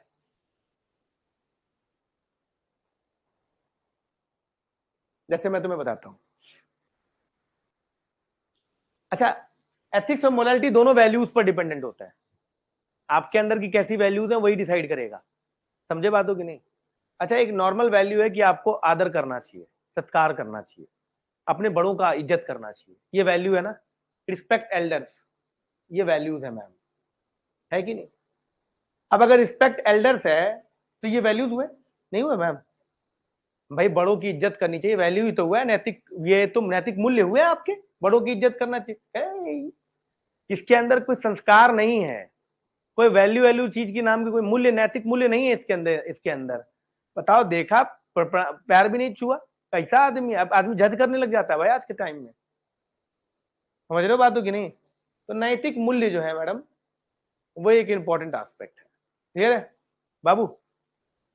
बाबू क्लियर है?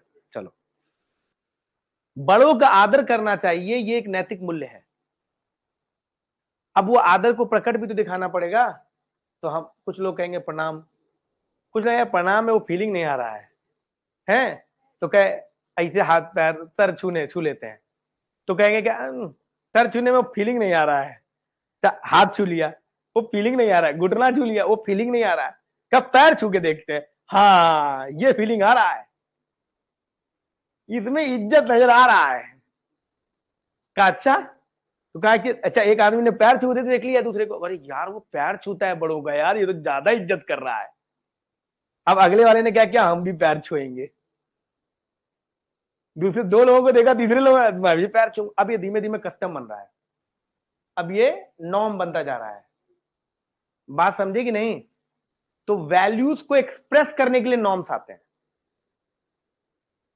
हम रिस्पेक्ट करेंगे एल्डर, हम रिस्पेक्ट करते हैं एल्डर, ये वैल्यूज हैं, उसको हमने एक्सप्रेस कैसे किया? पैर छूकर, ये नॉर्म्स हो गए, है ना मैडम? नॉर्म्स हो गए। अच्छा, अब ये नॉर्म क्या हो जाएगा? नॉर्म रिजिडनेस में कन्वर्ट हो जाएगा कि बेटा जो पैर नहीं छू रहा वो बड़ों की इज्जत नहीं कर रहा। बात समझे कि नहीं? अब पीयर प्रेशर हो जाएगा। अब घर वाले क्या, पैर छू, जितने तो जाते तो पैर छू बेटा, उनके बड़े हैं तुम्हारे, हैं नहीं कहते क्या पैर छू ना। अच्छा, कुछ लोग कोडवर्ड होता है, ऐसे करके कहते हैं ना घर वाले, हैं पैर छू। अच्छा, घर वाले अगर ऐसे ना दिखाने के लिए मेरे बेटा तो ऐसे झुकाता, मैं पैर छू इसका, ऐसे पकड़ता है, ऐसे कहता पैर छू इसका, पैर छू रहा बेचारा। मन नहीं था उसका जरा था भी, हम खाऊं चढ़े। हाँ।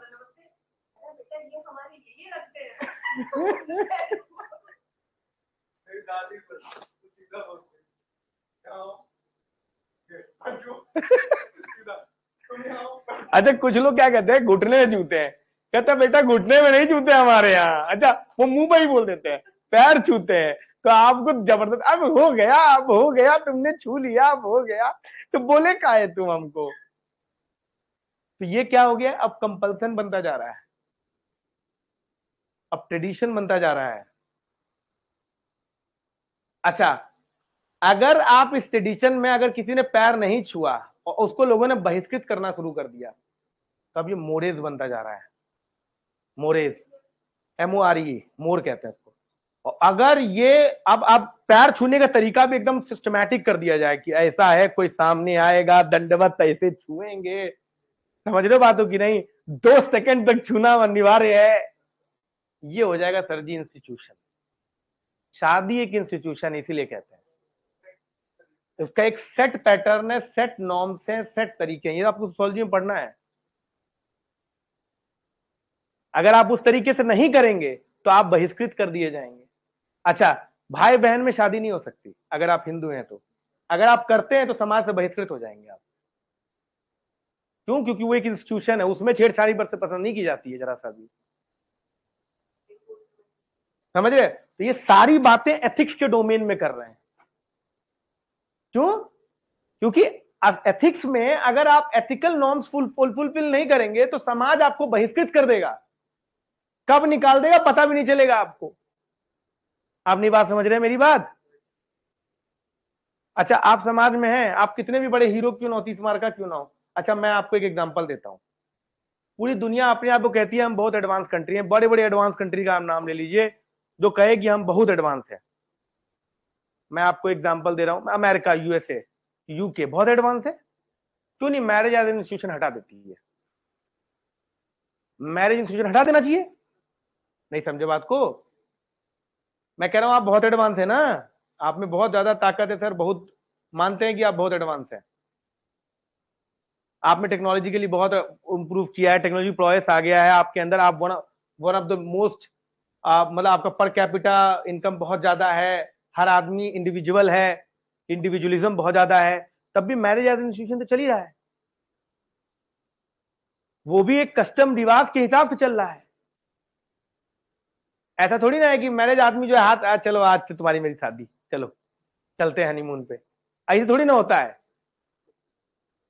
वो भी भैया चर्च जाते हैं, पादरी बोलता है यू आर बिलीवर्ड, ये वो फलाना डिमाका है, गले वले लेके चल दिए, उसका भी तो मैडम अपना एक कस्टम है ना? आप बात समझ रहे हैं? आप तो बहुत टेक्नोलॉजिकली एडवांस, आप तो मार्स पे भी चले गए, तो हमसे पहले गए थे आप बात समझ रहे हैं मैं क्या बताने की कोशिश कर रहा हूं? तो वही बताने की कोशिश कर रहा हूं मैं कि एथिकल नॉर्म्स जो होते हैं ना मैडम, वो बहुत रिजिड होते हैं, है ना? आप अगर वो नहीं करेंगे तो आप आज के डेट में आप शादी ना करिए, आप बहुत एडवांस है, आप शादी ना करिए, समाज में आपको बहुत अच्छी दृष्टि से कोई नहीं देखने वाला है। अब बहुत सारे कस्टम में आपको ऐसे बाहर निकाल देंगे वो, जैसे दूध से मक्खी निकालते हैं लोग। बात समझे? अरे आपकी शादी नहीं हुई है, इसमें केवल शादी वाले लोग जाते हैं। अमर क्या? नहीं सर, हाँ हाँ हाँ, का मुंडा नहीं हुआ है तुम नहीं आओ। हाँ, अरे हमारे यहाँ एक कस्टम है कि जब जहां पे मंडप होता है वहां पर 10 या 11 लोग जो मैरिड होते हैं वो कुछ चावल फेंकते हैं ऐसे, समझ में आ रहा है? गलती से हमने ही पकड़ लिया, कहा हम वो फेंकेंगे, का तुम कहाँ फेंक रहे हो इधर, भग साइड हो, शादी नहीं हुआ तुम्हारा। हमें फीलिंग आ गया यार, बुरा लग गया हमको। अरे मतलब मना करते आप ऐसे बोले, अरे तुम्हारा शादी नहीं हुआ यार, तुम साइड हटो यार यहाँ से, समझ में आ रहा है? आपको बुरा लग जाएगा, अच्छा ठीक है, कहाँ फेंके, अरे फेंक कहीं पर भी, इधर मत फेंक। आप बात समझ रहे कि नहीं? आपको समाज इस तरीके से बहिष्कृत कर देगी अगर आप सोशल नॉर्म्स नहीं फुलफिल करेंगे, आपको पता भी नहीं चलेगा आप बहिष्कृत हो रहे हैं बहुत सारे नॉर्म्स में, समझ में आ रहा है? तो सबसे बड़ा फियर अगर आप एथिक्स फॉलो नहीं करते हैं तो सामाजिक बहिष्करण का होता है, ऑस्ट्रेसाइजेशन का होता है। बात समझ में आ रहा है? इसका मतलब 3 बातें यहां पर निर्भर करती हैं। एक, कि सोशली एक्सेप्टेबल नॉर्म फुलफिल नहीं हुआ, अगर आप फुलफिल कर रहे हैं, अगर आप ड्यूटी ओबे कर रहे हैं, समझ में आ गया, तो इसका मतलब आप क्या है, एथिक्स की कैटेगरी में है।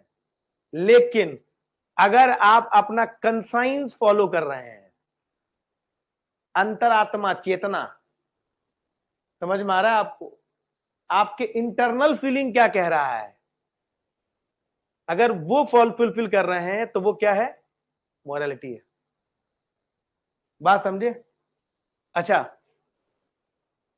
अगर आप एथिक्स फॉलो नहीं करेंगे तो क्या होगा, सोशल ऑस्ट्रेसाइजेशन हो जाएगा, सोशल एक्सक्लूजन हो जाएगा ना मैडम, या क्रिटिसिज्म सुनने को मिल सकता है? कुछ मामले में आपको जो है जेल भी हो सकती है। बात समझी कि नहीं मैडम? है? अच्छा, ये कुछ ऐसे लॉज होते हैं एथिक्स के जो लिखे नहीं है लेकिन मानने पड़ेंगे, आप बस बड़ों का पैर ना छुइए, फिर देखिए क्या मजा आता है जिंदगी का।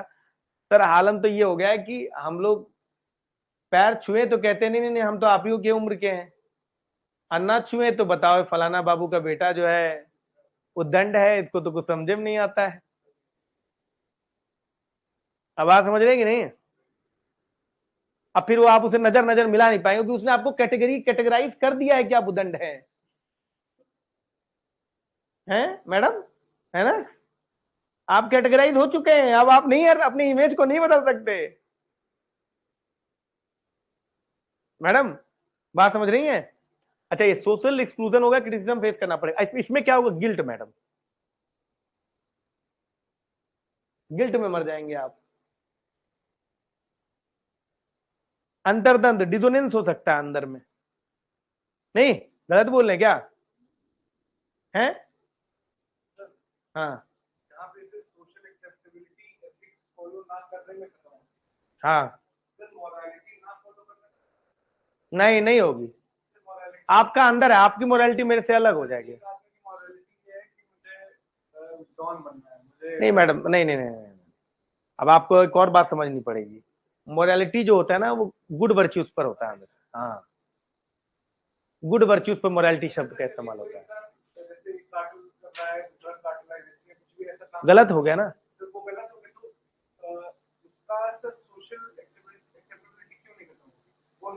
खत्म हो रहा है ना सर, खत्म तो हो रहा है उसका, लेकिन मॉरली उसे क्या लग रहा है, मॉरली में सोशल उसमें तो कार्टेल वाले में तो आएगा ही नहीं ना मॉरल वाला डायमेंशन, नहीं आएगा एथिक्स में, तो गलत है, हर तरीके से गलत है बाबू।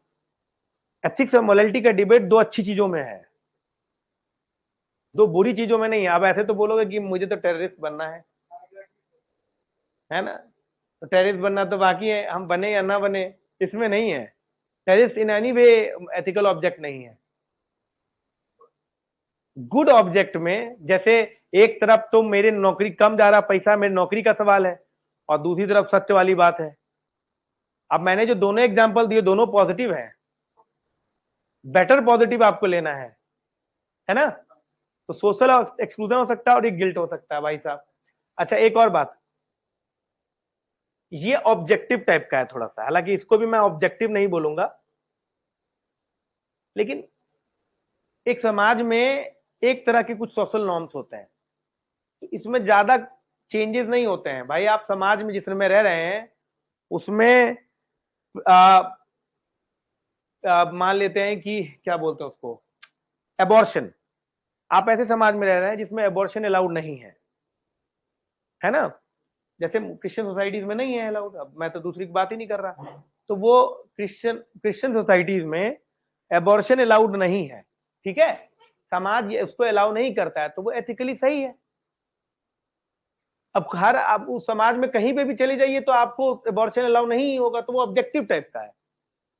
लेकिन आपके लिए एबॉर्शन अलाउ होना चाहिए, आपके लिए नहीं होना चाहिए, ये तो बदल बदल सकता है ना आदमी टू आदमी, तो ये सब्जेक्टिव है। हाँ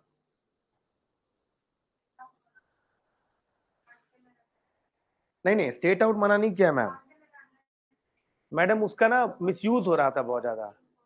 एक एक औरत 6-6 7-7 सरोगेसी करे, तो उसे रेगुलेट किया गया है मैम। जब तक इनफर्टाइल है। अब मैडम एक बात बताइए, मैं आपको दे रहा हूं ना, मैडम आप बताइए, मैं किसी का नाम नहीं लेना चाहता हूं, मैं यहाँ पे 10 नाम ले सकता हूँ, सिर्फ फैशन की वजह से सरोगेसी करी है, बहुत सारे नाम। गौरी खान, इसके बाद आपका करण जौहर, इसके बाद आपके ये सब। मैडम आपका एक बच्चा हुआ, वो आपने नॉर्मल किया, उसके बाद अब्राहम जो हुआ आपका, वो आपने सरोगेसी से किया, क्यों आप नहीं कर सकती थी नॉर्मल? जब आपके पास नॉर्मल अवेलेबल है तो why are you going for the surrogacy? That is not normal, that is not natural. बात समझ में आया कि नहीं? तो आप किसी चीज को इंस्ट्रूमेंटलाइज कर रहे हैं just because of your own comfort. ऐसे तो मैं 10 बच्चों के लाइन खड़ा कर दूंगा सरोगेसी कर करके, कर सकता हूं कि नहीं मैडम? तो आप सिर्फ अपना बॉडी नहीं खराब करना चाह रहे हैं, आपने वुम को किराए पे ले रखा है, रेंटिंग ऑफ वुम हो गया मैडम, तो वो चीज सही नहीं जा रहा था वहां पर। देखिए मैडम, नेसेसिटी का सोल्यूशन है, लग्जरी का सोल्यूशन नहीं है। Nature has enough for the need of the people but not for the greed of people. पर इसके उल्टे भी उदाहरण है, इसके सपोर्ट में मैं भी बोल सकता हूं, पर यूपीएससी में हम यही एग्जांपल देंगे। नेचर के पास नीड के लिए है। देखिए मैडम, आप कपल इनफर्टाइल है, आपके पास बच्चा नहीं है, समझ में आता है, you can go for the surrogacy. बच्चा एक बहुत इंपॉर्टेंट एस्पेक्ट होता है एक सोशल लाइफ के लिए, लेकिन आप दोनों फर्टाइल हैं, वेरी मच फर्टाइल हैं, समझ में आ गया, एंड स्टिल, ताकि आपका बॉडी फिगर ना खराब हो, ये ना हो, वो ना हो, you went for the surrogacy. Madam यहां पे कोई मजबूरी दिखाई दे रही है क्या, या कोई आवश्यकता नजर आ रहा है क्या आपको? है? तो लग्जरी का सोल्यूशन नहीं है मैडम, नीड का सोल्यूशन है हमारे पास, बस वही नीड बताया गया, और कोई बात नहीं है मैडम। बिल्कुल 100% मैडम, मैंने क्या कहा, एथिक्स में कुछ भी 100% राइट नहीं है। अब मैं ही आपके सामने 4 ऐसे एग्जाम्पल दे दूंगा और 4 आर्गुमेंट ऐसा दे दूंगा कि आप कहेंगे नहीं नहीं नहीं, सरोगेसी तो नियम सही नहीं है, पर मैं वो दूंगा नहीं, क्योंकि वो आपके काम की चीज नहीं है। आपको जस्टिफाई तो ऐसे ही करना पड़ेगा, है ना मैडम? है ना? आप बोलेंगे sir right to bodily choice है, एक मिनट एक मिनट, आप क्या बोलेंगे इसका पता है? बॉडीली चॉइस है? मेन तो मेन का तो बॉडी इंपैक्ट नहीं हो रहा है, हमारा बॉडी इंपैक्ट हो रहा है। तो हम अगर हम केपेबल है फाइनेंशियली तो हम दे सकते हैं, नहीं तो मैन अपने अंदर वुम डाले और करे, हम ही क्यों इसका बर्डन शेयर करें? तो फेमिनिज्म का झंडा गाड़िए और चलिए इसी के आगे पर। बॉडीली राइट टू बॉडी है, बॉडीली चॉइस है, if I am financial capable तो हम क्यों नहीं जा सकते? और अगर कोई फाइनेंशियल नीड में है तो क्यों नहीं, एक इंडस्ट्री चल रही है उसके बेसिस पर, कईयों के पैसा मिल रहा है उससे। हाँ बोलो, क्या बोलो? वही है ना, वही है, लिबर्टी कहां तक जाएगा किधर जाएगा मालूम नहीं। बात समझे कि नहीं? एकदम क्लियर है ये चीज। और पानी पिया जाए इसके बाद शुरू करते हैं। मजा आ रहा है कि थोड़ा बहुत इंटरेस्टिंग है जी? हाँ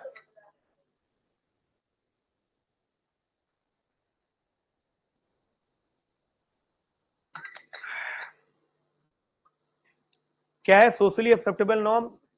ऑब्जेक्टिव है, सब्जेक्टिव है, और क्या है इसमें जी?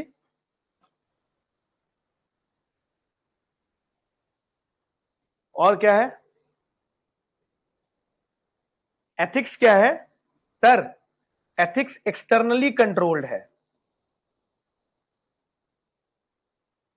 आप कोई एथिकल नॉर्म ना पूरा करिए, समाज देख लेगी आपको। ये इंटरनली कंट्रोल्ड है।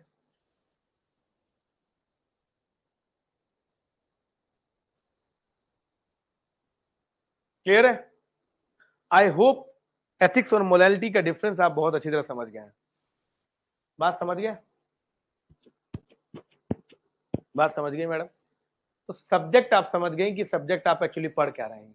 अच्छा, एक और बात, ये तो बाल की खाल नोचने वाली बात है। नॉर्मली एथिक्स एंड मॉरल, या एथिकली करेक्ट और मॉरली करेक्ट इंटरचेंजेबली इस्तेमाल होता है। अगर आपको कोई बोले मॉरली करेक्ट क्या है, एथिकली करेक्ट क्या है, तो आप दोनों को एक ही जैसा माने। वो आपसे क्या सही है पूछना चाह रहे हैं। आप मेरी बात समझ रहे हैं कि नहीं? क्या मैं बता रहा हूं, नहीं समझे बात? क्या सही है वो पूछना चाह रहे हैं। देखो क्या होता है, मैं हमेशा बोलता हूं और ये बात ध्यान रखिएगा। अक्सर आप लोग जब इंग्लिश लिटरेचर पढ़ते हो तो उसमें कहते हैं ना कि सिनोनिम्स क्या है, पर्यायवाची जिसको हिंदी में बोलते हैं हम लोग। देयर इज नथिंग कॉल्ड पर्यायवाची और सिनोनिम्स। एग्जैक्ट सिनोनिम्स तो पॉसिबल ही नहीं है मैडम, क्योंकि जो लिटरेचर होता है या लैंग्वेज जो होता है वो थ्योरी ऑफ लीस्ट वर्ड पे काम करता है। मतलब कि अगर किसी एक शब्द का एक मतलब है तो वो एकदम सेम मतलब का दूसरा वर्ड नहीं होना चाहिए। लिटरेचर एकदम सिंपल चलता है। मिलते जुलते वर्ड हो सकते हैं, जैसे कि here listen, here to me नहीं हो सकता मैडम, लिसन टू मी हो सकता है। समझ में आ रहा आपको? है ना? तो ट्रस्ट और फेथ ये दोनों वर्ड जो हैं ये इंटरचेंजेबली इस्तेमाल हो सकते हैं, लेकिन ऐसा नहीं है, कई बार दोनों में अलग अलग अंतर भी होता है। I have trust in God नहीं होगा, I have faith in God होगा। I have trust to my girlfriend हो सकता है, I have faith in my girlfriend. यार ये थोड़ा सा अजीबोगरीब वर्ड लग रहा है, हैं? भगवान ने बना दिए हो का? हैं? आई have faith in my girlfriend तो गड़बड़ा जाएगा मामला। फेथ में जानते हो क्या होता है? Have faith in you. हाँ, इन मी बोला था, हैव फेथ इन हर नहीं बोलते हैं, हैव ट्रस्ट इन हर बोलते हैं। फेथ तो आप पे होता है, आप वाले पर फेथ होता है। अच्छा, आस्था विश्वास है, मेरी गर्लफ्रेंड के प्रति आस्था है। वाह, भगवान ही बना दिया है भाई साहब। गर्लफ्रेंड भी सोच रही यार क्या लड़का पाया है यार, तो भगवान बना दिया है। तुझ में रब दिखता है, जानू मैं क्या करूं। जानम, ये जानम क्या था? यारा है, ज्यादा बोल दिए क्या है? क्या बोलते हो? देखो अभी, अभी ऑनलाइन वाले है बाबू। निखिल कुमार, क्या बोलते हो?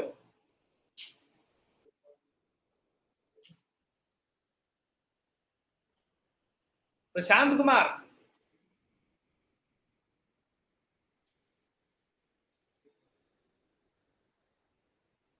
प्रशांत जरा वो करो यार। हाँ निखिल, क्या बोलते हो? सर बस बिल्कुल सही कह रहे हैं सर, आप जो कह रहे हैं। Have faith on your girlfriend, in your girlfriend. नहीं सर, ये वाला तो गलत है ही यार। मुझे अपनी गर्लफ्रेंड में आस्था है। वाह। सफेद और ट्रस्ट दोनों खुद ही पे होना चाहिए। हाँ, अंशिका सिंह, देखो अंशिका जरा वो करो, हैंड रेज करो। अभी से देखो पूरा मैं पूछूंगा कि क्या सही है क्या गलत है। देखो, अगर मुझे कभी भी कोई डाउट होता है ना कि क्या सही है क्या गलत है, तो मैं अंशिका कुमारी को फोन कर देता हूँ, बोले हाँ क्या लगता है तुमको, हमारी अपनी गर्लफ्रेंड के प्रति आस्था होगा या ट्रस्ट होगा? सर ट्रस्ट होगा। मतलब आस्था होगा या विश्वास होगा? विश्वास होगा सर। लोगों को फेथ होता है लेकिन ट्रस्ट नहीं। किसको फेथ है भैया? अरे लोग ऐसा गर्लफ्रेंड पे फेथ रखने वाले। कौन है भाई? किस पे तुम निशाना साध रही हो? जो जनरल व्यू। हो नहीं है। तुम पेट क्लास होता में, है, वो तुम तुझ क्लास में होने के बाद बोलना तुझ में रब दिखता है वाला। है। क्या मैं सही समझ रहा हूँ क्या? सही समझ रहा हूँ, जल्दी बताओ तुम। लेक्चर की शुरुआत वहीं से हुई थी क्या? लेक्चर की शुरुआत वहीं से हुई थी क्या? तुझमें रब दिखता है यार।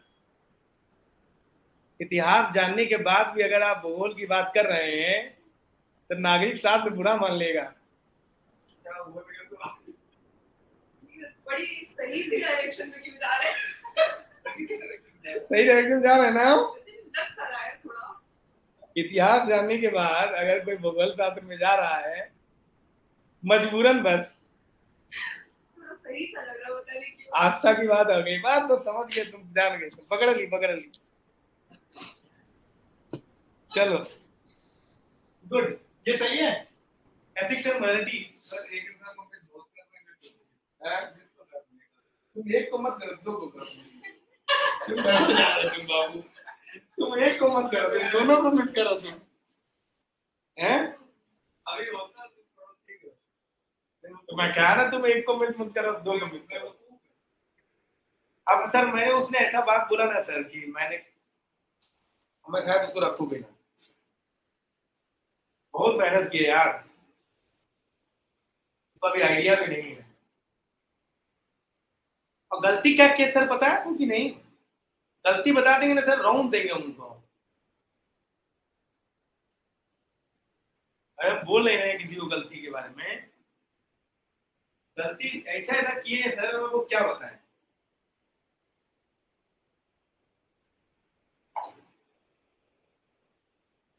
अब सर बताइए, आपको मुजरी मुजरी नहीं पता है तो क्या, किसको आप ब्लेम करेंगे? हमको करेंगे? ये तो याद तो मुझे नहीं आ रहा। उपहार उन्होंने पूछा है, उपहार आपने दिया, तो उसी से मुझे याद है कि मैंने कहीं पढ़ा भी कोर्ट हो। अच्छा प्रोजेक्ट मुजरी चल रहा है यार, कोर्ट के डेवलपमेंट के लिए चल रहा था, कितना तुम पढ़ना। क्या छोड़ो, ये ठीक है, क्लियर है। तो जैसे लॉयर वाला एग्जांपल आपने बताया, तो अक्यूज जो है वो अगर लॉयर को बता दे कि मेरी ये गलती है, हाँ और लॉयर को पता रहे, हाँ, तो कोई ऐसा प्रोविजन नहीं है कि लॉयर को मालूम होने के बावजूद उसे डिफेंड किया या कुछ भी किया। नहीं मैडम बिल्कुल डिफेंड करेगा। देखिए लॉयर का काम है, हालांकि अब ये काम रह नहीं गया लॉयर, अब ये काम करते नहीं। लॉयर सबसे पहले दोनों पार्टी मिलते हैं और कहते हैं बढ़िया मुर्गा मिला है तो दोनों तरफ से नपोट हो। लेकिन मैं उन लॉयर्स की बात कर रहा हूँ जो वाकई लॉयर प्रोफेशन को जिंदा रखे हुए हैं। अगर कोई एथिकल लॉयर जरा सा भी है तो उसका काम यही, एथिकल बता रहा हूँ, उसका काम यही है कि जो बेस्ट ऑफ द एबिलिटी वो अपने क्लाइंट के लिए लड़े। Based on the ability includes producing false facts. नहीं मैडम नहीं, तो sir accused best of the ability का मतलब होता है कि हाइडिंग सम नोन फैक्ट्स, और उसको मतलब कि उस चीज को सरफेस करना जो कि उसके क्लाइंट के लिए बेनिफिशियल हो, उस चीजों को छिपाना जो उसके क्लाइंट के लिए ठीक है। No, hiding facts is not morally wrong, but madam आप गलत जा रही हैं। अच्छा, Hiding fact is not ethically wrong if that person is defending that particular person. समझ में आ गया? तो it can be morally wrong. हाँ समझी कि नहीं? हाँ सर प्रसाद केस और परफेक्ट एग्जांपल। ठीक है, अब सर इस केस में दोनों में लॉयर मिले, दोनों बहुत अच्छी तरह बताया कि भैया सामने वाले ने देख किया है, दोनों को लॉयर लड़े, दोनों ने लॉयर लड़ा अपने बेस्ट ऑफ द। निर्भया में जो था जी उसने अपने आप को पता नहीं क्या क्या कर दिया, एग्जैक्टली सबसे ऐसी चीजें करी जो उस टाइम पे हम लोग को पढ़नी पड़नी थी। ऐसा भी होता है। अब उसके बाद क्यूरेटिव डाला, क्यूरेटिव के बाद भी वो लॉयर बुला लिया 8 दिन तक, उसने सब कुछ किया। सर उसको तो पता था क्या उसके लिए उस टाइम पे उसकी वर्क एथिक्स से ऊपर उसकी मोरालिटी नहीं होनी चाहिए? बिल्कुल होनी चाहिए, लेकिन उसने अपनी मोरालिटी के बजाय एथिक्स में ज्यादा।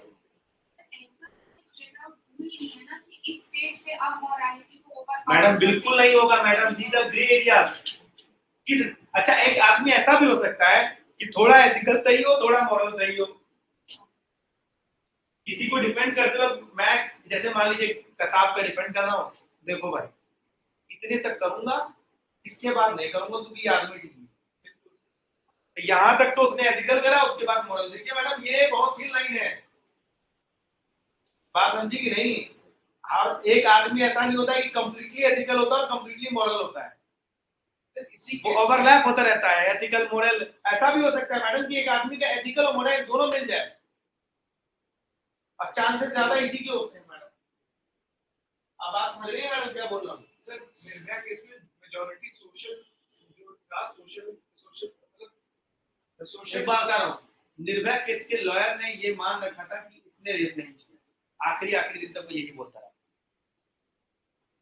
पूरी दुनिया हाँ, वो नहीं मान रहा है, वो नहीं मान रहा तो सर उसका मॉरल उसमें अपनी मोरालिटी है, बिल्कुल दबा दिया, दफना दिया उसने। तो सर क्या उसका सोशल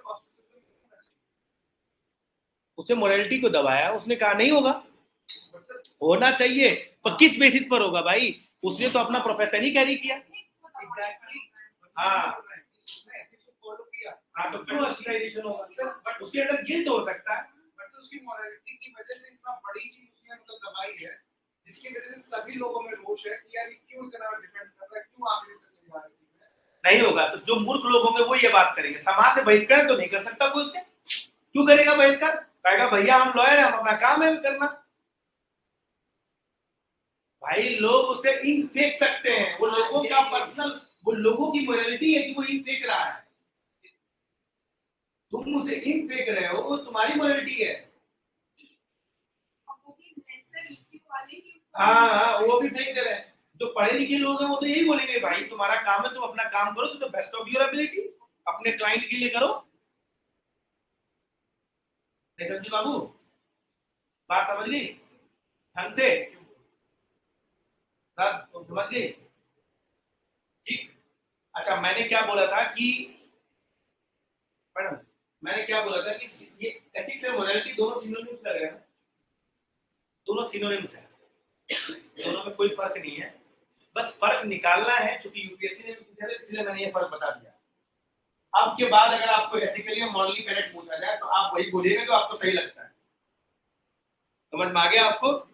और ज्यादा एथिकली करेक्ट की तरफ जाइएगा, क्योंकि आप एक सिविल सर्वेंट है, आपको लॉ के साथ चलना होता है।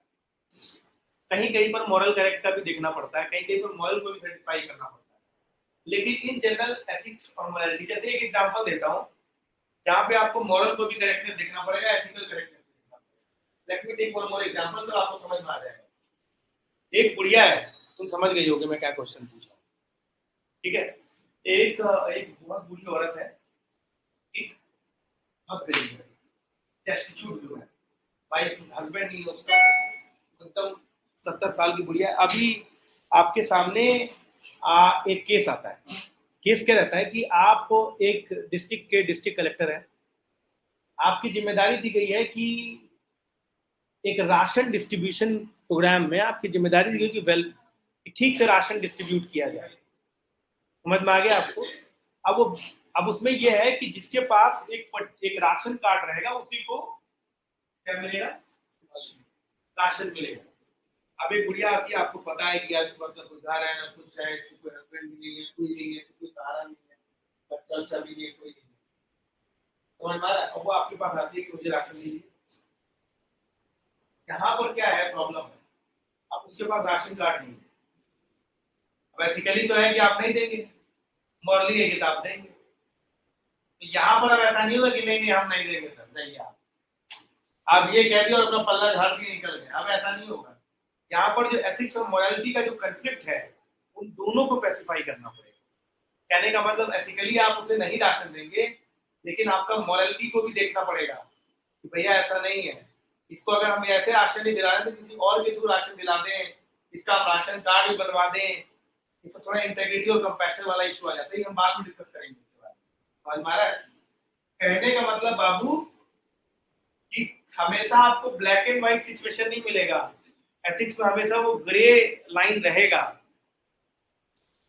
उसमें आपको अपना काला और आपको दूसरे का सफेद अलग अलग करना होगा। अपना सफेद काले से अलग करना है, तभी जाकर वो ग्रे बनेगा ना, तभी तो ग्रे लाइन को क्लियर करना पड़ेगा, ये ध्यान रखिएगा। अच्छा, मैं क्या बात कर रहा था कि एथिक्स और मोरालिटी में वैसे कोई फर्क नहीं, कोई डिफरेंस नहीं है दोनों शब्दों, ठीक है? ये बात ध्यान रखिएगा। लेकिन एक बात ध्यान रखिए कि आपको इंटरचेंजेबली इस्तेमाल करना पड़ेगा। अभी अभी मैंने डिफरेंस बता दिया, पर आप इंटरचेंजेबली इस्तेमाल करिएगा, तो कोई प्रॉब्लम नहीं है कि मॉडली कनेक्ट, ठीक है। क्योंकि लेकिन फिर भी एक वर्ड के दो मीनिंग, मतलब दो वर्ड के एक मीनिंग नहीं हो सकता, इसलिए दोनों में थोड़ा अंतर है जो मैंने आपको बता दिया। ठीक, अब आते हैं हम लोग आगे कहानी। अब ये एथिक्स क्या है? एथिक्स है क्या? देखो, एथिक्स एक सब्जेक्ट है, बात समझे कि नहीं? एथिक्स एक सब्जेक्ट है, आपको बता दूं मैं, फिलोसफी का एक पार्ट आता है एथिक्स में, एक सब्जेक्ट है। लेकिन यहाँ पर जो एथिक्स शब्द इस्तेमाल किया जा रहा है वो केवल सब्जेक्ट के सेंस में इस्तेमाल नहीं हो रहा है यूपीएससी में, वो मोरालिटी के सेंस में भी इस्तेमाल हो रहा है। ठीक, अब मैं एथिक्स का सब्जेक्ट लेके बात करता हूँ। देखिए, सब्जेक्ट कोई भी होता है ना, वो दो तरह के सब्जेक्ट होते हैं, या दो तरह के साइंस होते हैं, या दो तरह की स्टडीज होती है। एक को हम लोग कहते हैं डिस्क्रिप्टिव स्टडीज,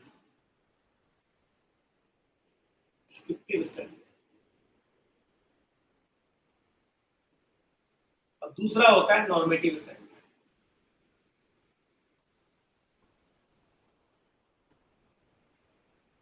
क्या मतलब है दोनों का? देखो, स्टडीज दो तरह के होते हैं, एक तो डिस्क्रिप्टिव स्टडीज और दूसरा होता है नॉर्मेटिव स्टडीज। डिस्क्रिप्टिव स्टडीज का मतलब क्या है? केवल डिस्क्रिप्शन। जैसे कि मैं बताता हूँ, जैसे आप कह रहे हैं कि ऐसा हुआ वैसा हुआ, मैथ में x plus Y is equal to Z होता है, जेड का वैल्यू यहाँ पुट कर देंगे, डिस्क्रिप्शन है। फिजिक्स में कि मैंने बॉल फेंका, वहां फ्रिक्शन लगा, पीछे की तरफ आगे तो बॉल जो धीमे धीमे रुकने लगा, ठीक है, हम अगर और प्रेशर डालेंगे तो वहां चला जाएगा, कि ऐसा इसलिए होगा कि ये हो गया, है ना? ऐसा हुआ वैसा हुआ, फलाना हुआ, दिमाग का हुआ, हिस्ट्री में ऐसा हुआ, राजा ने इसको मार दिया, राजा ने इसको कर दिया, फलाना कर दिया, दिमागा कर दिया, इस वजह से फेल हो गए, ये सारी बातें, ये सब, ये जो आप physics, chemistry, biology, history, geography, ये सब जो पढ़ते हैं सब डिस्क्रिप्टिव साइंस है। इसमें केवल डिस्क्रिप्शन पढ़ा जाता है, क्या हुआ वैसा हुआ, दिमाग का हुआ, क्या कैसे क्यों, ये जो पढ़ेंगे ना, व्हाट, व्हाई, हाउ, समझ में आ रहा है? इस सारे का क्वेश्चन का आंसर आपको डिस्क्रिप्टिव साइंस में मिलेगा, ठीक है। नॉर्मेटिव साइंस उसको कहते हैं, नॉर्मेटिव स्टडीज को कहते हैं, इसमें ये दिखाया जाता है कि क्या चीज सही है और क्या गलत है, कैसे काम होना चाहिए, क्या होना चाहिए, क्या सही है। जब आप इस पर चले जाते हैं, इसमें डिसीजन इंपॉर्टेंट हो जाता है, समझ में आ रहा है? डिसीजन इंपॉर्टेंट हो जाता है, इसको हम लोग नॉर्मेटिव साइंस कहते हैं। और एथिक्स जो होता है वो क्या है? नॉर्मेटिव साइंस है, तो नॉर्मेटिव स्टडीज। बात समझ में आ गई मैडम? इसलिए हम अक्सर क्या पढ़ते हैं कि हमें क्या क्या करना चाहिए, समझ में आ गया आपको मैडम? ये चीज ध्यान रखिए, है ना? ये चीज आपको समझ में आ गई मैडम? है क्लियर है ये चीज, है ना? इसके बारे में हम लोग और भी जानेंगे, अभी जानते रहेंगे। इसको हम डिफरेंट डिफरेंट एंगल से बताने की कोशिश कर रहे हैं, पर इसके बारे में हम और डिटेल में जानेंगे। अभी फिलहाल हम लोग डिफरेंट डिफरेंट एंगल से समझने की कोशिश करेंगे। तो यानी कि एथिक्स के बारे में हमने ये पढ़ा कि सोशली एक्सेप्टेबल नॉर्म्स अगर आप फुलफिल नहीं करेंगे तो ऑस्ट्रेसाइज कर जाएंगे, एक सडनली बाउंड होता है, और एक तरह का नॉर्मेटिव साइंस है। अच्छा, इसका जन्म कहाँ से हुआ, जेनेसिस कहाँ से हुआ, वो भी देखिए। देखिए, सबका बेस, सबका जड़, सबका नींव एक ही चीज पर है, वो है वैल्यूज। अगर आप वैल्यू हटा देंगे तो फिर क्या एथिक्स और क्या मोरल नहीं समझ। अगर वो नहीं लग रहा है क्या, तो थोड़ा बहुत इंटरेस्टिंग लगना चाहिए, बहुत दिमाग लगाने वाली चीज नहीं, सारी सुनने वाली चीज। अगर हमने वैल्यू हटा दिया जीवन में, अगर आपने कहते कि नहीं वैल्यूज का कोई सिग्निफिकेंस नहीं है, बात देखो कितना हो रहा है। एक्चुअली अभी चार्ज भी तो नहीं हुआ है ना, ये अभी चार्ज नहीं हुआ है।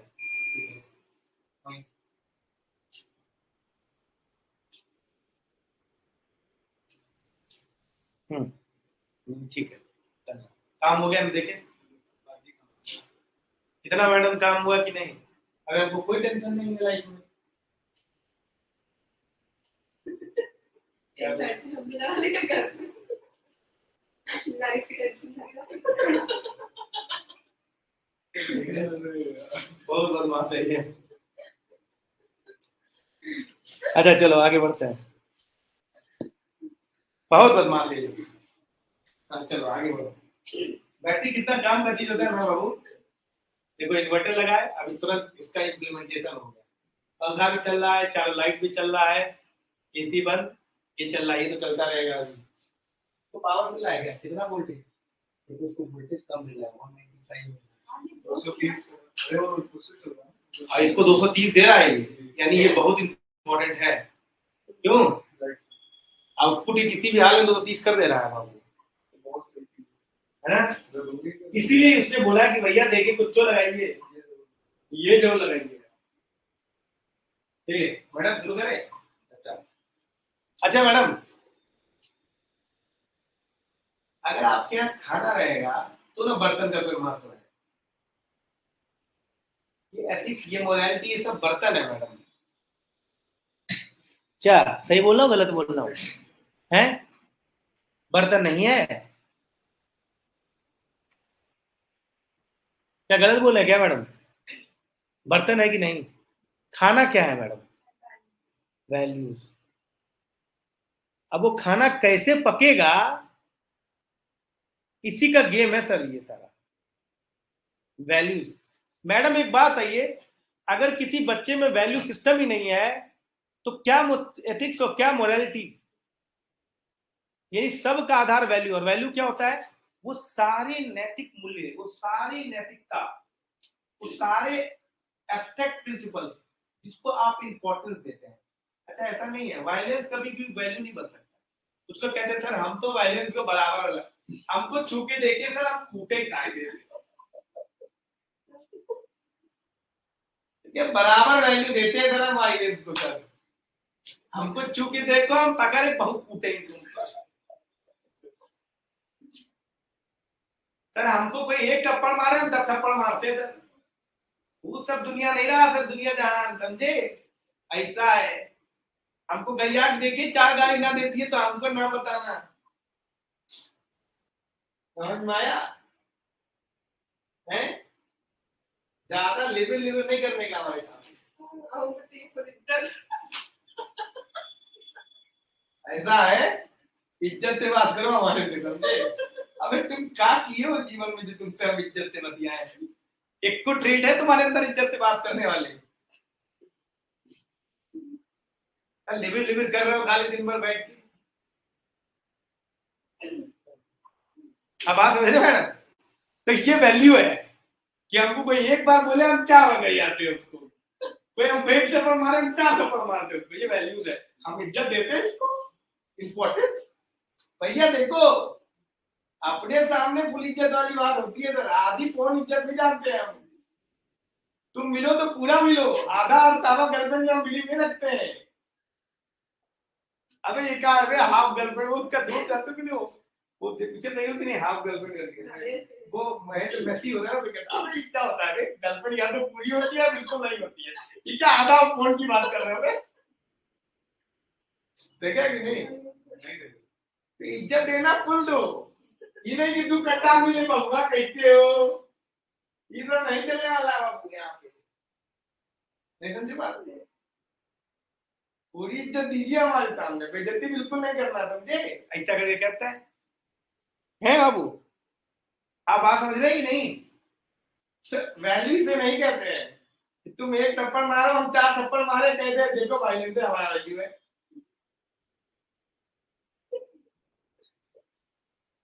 अब आए तो है क्या कर ले, क्या करी हो?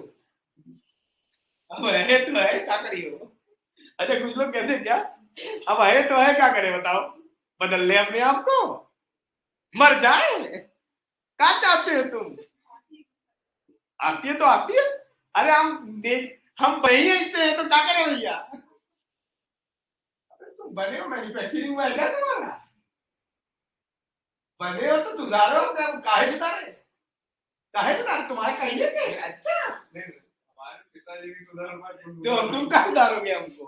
बेटा तुम जिस स्कूल में पढ़े हो ना उसके प्रिंसिपल रहे हैं हम। अरे यार तुम नवाब हो क्या? बिल्कुल हाँ है। तुम नवाब हाँ है। ऐसा कुछ बोल नहीं, नवाब नहीं मुगल बादशाह। समझे बात को बाबू? तो यहाँ पे ये है। तो भैया ऐसे नैतिक मूल्य नहीं होते हैं। मूल्य के पीछे नैतिक लगावट है। वैल्यूज के में एथिकल वैल्यूज की बात हो रही है यहाँ पर। अब क्या कहते हैं, हम तो इंपॉर्टेंस देते हैं वायलेंस को ही सर। नहीं सर, वायलेंस जो एथिकल वैल्यू के दृष्टिकोण में नहीं। आप इंपॉर्टेंस दे रहे हैं, बहुत अच्छी बात है। पर्सनल नेचर है, घर पे रख के आइए। ये एथिक्स की क्लास है, इसमें नॉन वायलेंस वैल्यू है तो है। नहीं सर नहीं देते आप, नहीं देते वैल्यू के छोड़ दो है बाबू। नहीं कुछ लोग कहते हैं हमारे सामने पढ़ा, इसलिए पहले क्लियर कर दे रहे हैं भाई। कहना सर हम टेररिज्म है sir, I support terrorism. If my community will be discriminated I support terrorism, that is my value. अबे वैल्यू नहीं है मेरे भाई चाचा, काय भी इसको तुम घरे करना वैल्यू में। सर गांधी जी कहे थे एक थप्पड़ मार दूसरा गाल बढ़ा लियो। हम सर जी एक थप्पड़ पे 4 गाल बढ़ाते हैं हाथ से, हाथ से सर। अब वो भी तुल्लू से मारते हैं सर, ट्राक। अब बात समझ रहे सर? तो पहले क्लियर कर दे रहे हैं सर। सर वैल्यूज में केवल एथिकल सिस्टम होता है। नहीं मैं अपनी बात को लेकर ध्यान से, ऐसा कि मैं फंस चुका हूँ इस चक्कर में। आप यकीन मानिए ये मेरा 10वां 12वां लेक्चर होगा एथिक्स में। पिछले 7-8 सालों में मैं कई बार एथिक्स पढ़ा चुका हूँ। और ऐसे ऐसे अफलातूनी लोग होते हैं भाई साहब, समझ रहे बात? इंटीग्रिटी पढ़ा रहे हैं सर, कह रहे हैं सर एक बात है, वायलेंस को हम सही मानते हैं वायलेंस तो प्रैक्टिस भी करता है और वायलेंस हम करते भी है। I am a integral person. Guddu भैया इंस्पिरेशन हो गए। भाई साहब मेरी खोपड़ी लिया यार बिल्कुल। अच्छा मेरे उस समय में ये पता नहीं था, अफलातूनी आदमी ऐसे तो था नहीं। मैं तो अच्छी चीजों पे एथिक्स ढूंढता था। मैंने कहा यार ये बात तो सही बंदा बोल रहा है, वायलेंस वो सोचता भी है, वायलेंस वो करता भी है, वायलेंस वो प्रीच भी करता है। तो वो इंटीग्रिटी वाला आदमी हो गया।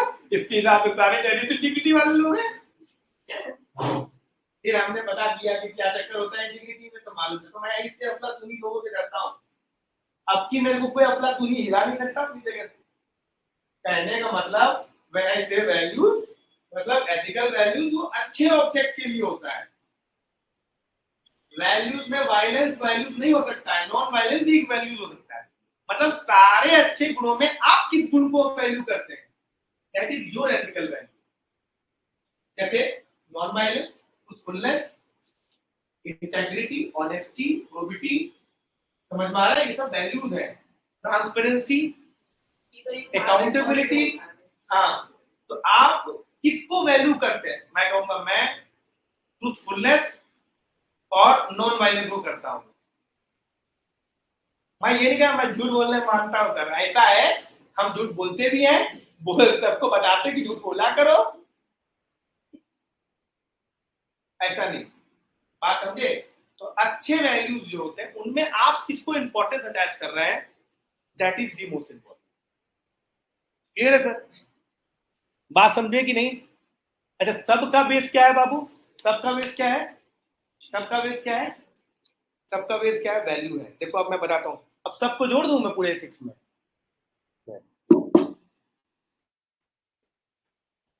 ये चल नहीं रहा है, खाली बस घूम रहा है। हाँ बोलो बोलो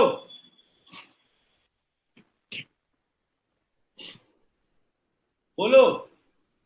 सर सर निगेटिव वैल्यूज में हमेशा पॉजिटिव सेंस में ही होगा, निगेटिव कंसिडर नहीं किया जा सकता। नहीं बिल्कुल नहीं करेंगे। बात समझे? हाँ सर, हमेशा क्या करेंगे आप? पॉजिटिव एस्पेक्ट देखेंगे।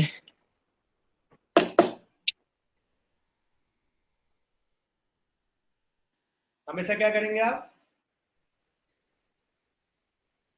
हमेशा आप पॉजिटिव एस्पेक्ट देखेंगे, ठीक है? निगेटिव नहीं। पूरे एथिक्स में ही आप निगेटिव को लेकर नहीं चलेंगे ज्यादा, हमेशा ओके आपको लेके चलेंगे पॉजिटिव। पॉजिटिव। वैल्यू समझ में आ गई? अब देखो सुनो, अब ध्यान सुनना। मैडम ये बताइए, is your value a guiding light for your conduct?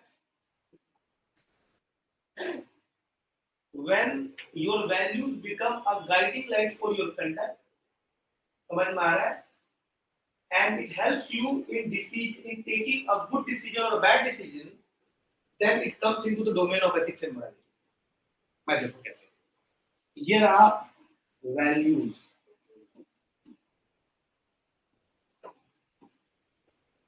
अगर ये वैल्यूज सोसाइटल नॉर्म्स को फॉलो करते हुए आपके कंडक्ट को गाइड कर रहा है,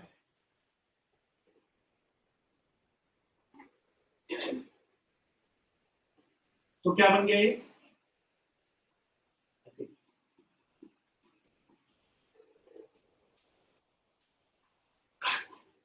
बात समझे? अगर इन वैल्यूज के बेसिस पर अगर इन वैल्यूज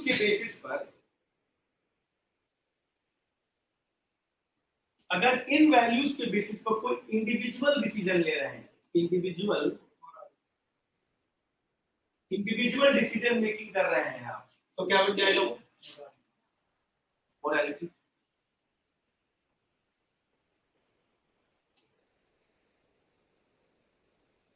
अगर इन्हीं वैल्यूज के बेसिस पर आपने किसी ऑब्जेक्ट को ये जस्टिफाई कर दिया कि ये सही है और ये गलत है, किसी ऑब्जेक्ट पर, किसी नॉर्म्स को नहीं, कोई बिहेवियर को नहीं, किसी ऑब्जेक्ट को, मेरे को लाल कलर का टी शर्ट पसंद नहीं, टी शर्ट ऑब्जेक्ट, किसी एथिकल ऑब्जेक्ट को पकड़ लिया आपने, अबॉर्शन मेरे हिसाब सही नहीं। अगर किसी ऑब्जेक्ट को आपने पकड़ लिया यानी कि ऑब्जेक्टिफाई हो गया,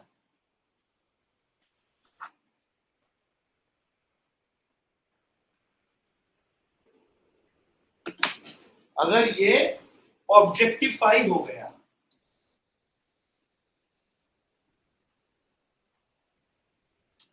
तो बन जाएगा ये एटीट्यूड।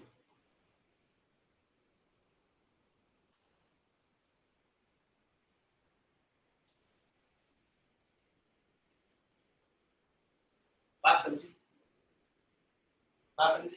इसलिए तीनों चीजें आपस में रिलेटेड हैं।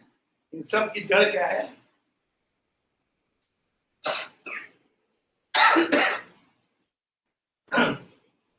क्या हो गया ये? वैल्यू। बात समझी मैडम? बात समझी? तो ये वैल्यूज हो गया। अच्छा, अब आता है क्या ये चीज है। अच्छा, वैल्यूज के बेसिस पर हम कब कहेंगे कि कोई एक्शन ह्यूमन एक्शन है कि नहीं? कल हमारा टॉपिक जो होगा वो एथिक्स होगा, ध्यान रखना। एथिक्स के डायमेंशन क्या है। जब हम एथिक्स पूरा कर लेंगे तो हम वैल्यूज पर आएंगे और पूरा बताएंगे कि वैल्यूज कैसे आते हैं। आपकी वैल्यूज को देखकर ये बताया जा सकता है कि आप किस तरीके के परिवेश में पली बड़ी हैं। मैं इस क्लास के एक बच्चे के बारे में बता सकता हूँ कि आप किस परिवेश में पली बड़ी हैं। कोई डिफिकल्ट नहीं है। मैं तो खैर अदना सा इंसान हूँ। अगर कोई आपका साइकोलॉजिस्ट ढंग का होगा थोड़ा सा भी, 2 मिनट में बताते हैं कि आपकी मम्मी कैसी थी, आपके पापा कैसे हैं, आपके दादा कैसे हैं, आपके चाचा कैसे हैं, आपका परिवार कैसे है, आप किस स्कूल में पढ़ी हैं, आपके टीचर की क्या वैल्यूज है, सब कुछ बताया जा सकता है। इतना तक गाइड कर लेता है। समझ में आया कि नहीं? बहुत इजी है, बहुत इजी से बताया जा सकता है। आप जब जिस तरीके से हंसेंगी, जिस तरह से बात करेंगे, उसी से पता चल जाता है कि आपके वैल्यूज क्या हैं, कौन से ऑब्जेक्ट पे आपकी हंसी आ रही है, किस ऑब्जेक्ट पे आपका सैडनेस है, सब पता चल सकता है कि आपका बचपन कैसे बीता है।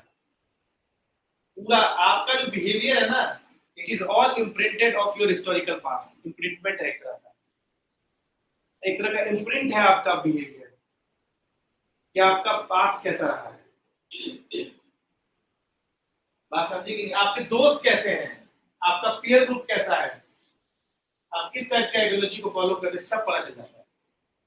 अच्छा, इन्हीं वैल्यूज के बेसिस पर जब आप ह्यूमन कोई एक्शन कर रहे हैं तो उसको ह्यूमन एक्शन कहते हैं। आप ह्यूमन एक्शन किसे कहेंगे? आप ये सब जानना बहुत जरूरी है एथिक्स पढ़ने से पहले। ह्यूमन एक्शन किसे कहेंगे? कौन सा एक्शन ह्यूमन एक्शन है?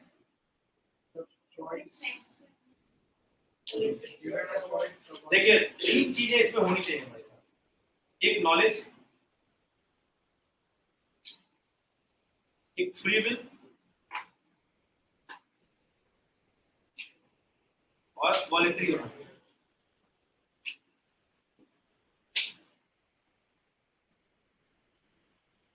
आप बोलेंगे ये दोनों तो एक जैसा लगता नहीं, दोनों में अंतर है। मैडम सुनिए,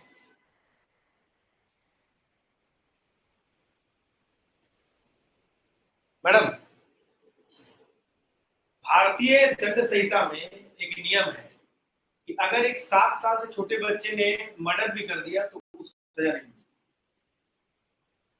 इंडियन पीनल कोड में ये बात है कि अगर 7 साल से छोटे बच्चे ने मर्डर भी कर दिया उसको किसी जगह पे नहीं रखा जाएगा, मतलब एकदम फ्री है, कुछ नहीं होगा, उसे बस ये प्रूफ करना है कि वो 7 साल से छोटा है। ऐसा क्यों?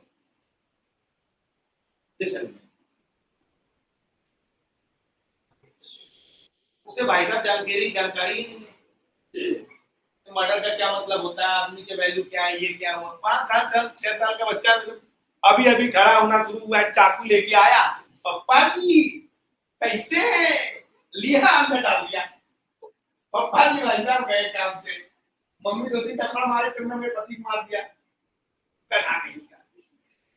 अब इससे कुछ मिलने वाला नहीं है, बात समझे कि नहीं? नॉलेज नहीं है, अरे ये केस है, ऐसे केस से हुआ है अभी, यहाँ लखनऊ का केस है। नहीं, लखनऊ का केस क्या है मालूम है कि नहीं? एक मिलिट्री ऑफिसर था, तुमने शायद बताया, वो उसकी लड़की छोटी बच्ची थी, वो शूटर थी। हाँ, वो छोटी बच्ची थी, उसको मरवाया उसके हस्बैंड ने, ये प्रूफ करे कि वो माइनर है, बच गई वो। बात समझी? अच्छा, यही कारण है कि 18 साल से छोटे बच्चे के लिए जुवेनाइल और अलग एक्ट बने हुए हैं, समझ में आ रहा है कि नहीं? क्योंकि वो था, वो तो 3-4 साल में, जबकि सबसे दूसरा मर्डर वही किया था। जुवेनाइल जस्टिस होम है, रिहैब कहते हैं ना। अच्छा, यहाँ पे क्या रीजन है उसका? उसको इतनी अवेयरनेस नहीं है, इतनी नॉलेज नहीं है, उसके एक्शन को ह्यूमन एक्शन ही कहा है। अब आप सोचिए, एक छोटा बच्चा है, ऐसे ऐसे भटक रहा है, देखा साहब हटिया खेलना आयो मेरे छोटा बच्चा, और पकड़ के ऐसे बचाना चालू कर दिया साहब। भाई उसको नॉलेज ही नहीं है, अवेयरनेस ही नहीं है, क्या उसको तुम उसके एक्शन को ह्यूमन एक्शन बोलो? एक आदमी, आप गाड़ी चला रहे बहुत तेज, बच्चा आया ऐसे ऐसे मटकता हुआ निकल गया रास्ते से, उसे क्या मतलब है? और सामने वाला ब्रेक मारा, गिर गया, उसकी हड्डी टूट गई, भाई साहब पूरी हालत खराब हो गई, वो बच्चा निकल गया, टाटा जी जा रहे हैं, बाय बाय टाटा। अभी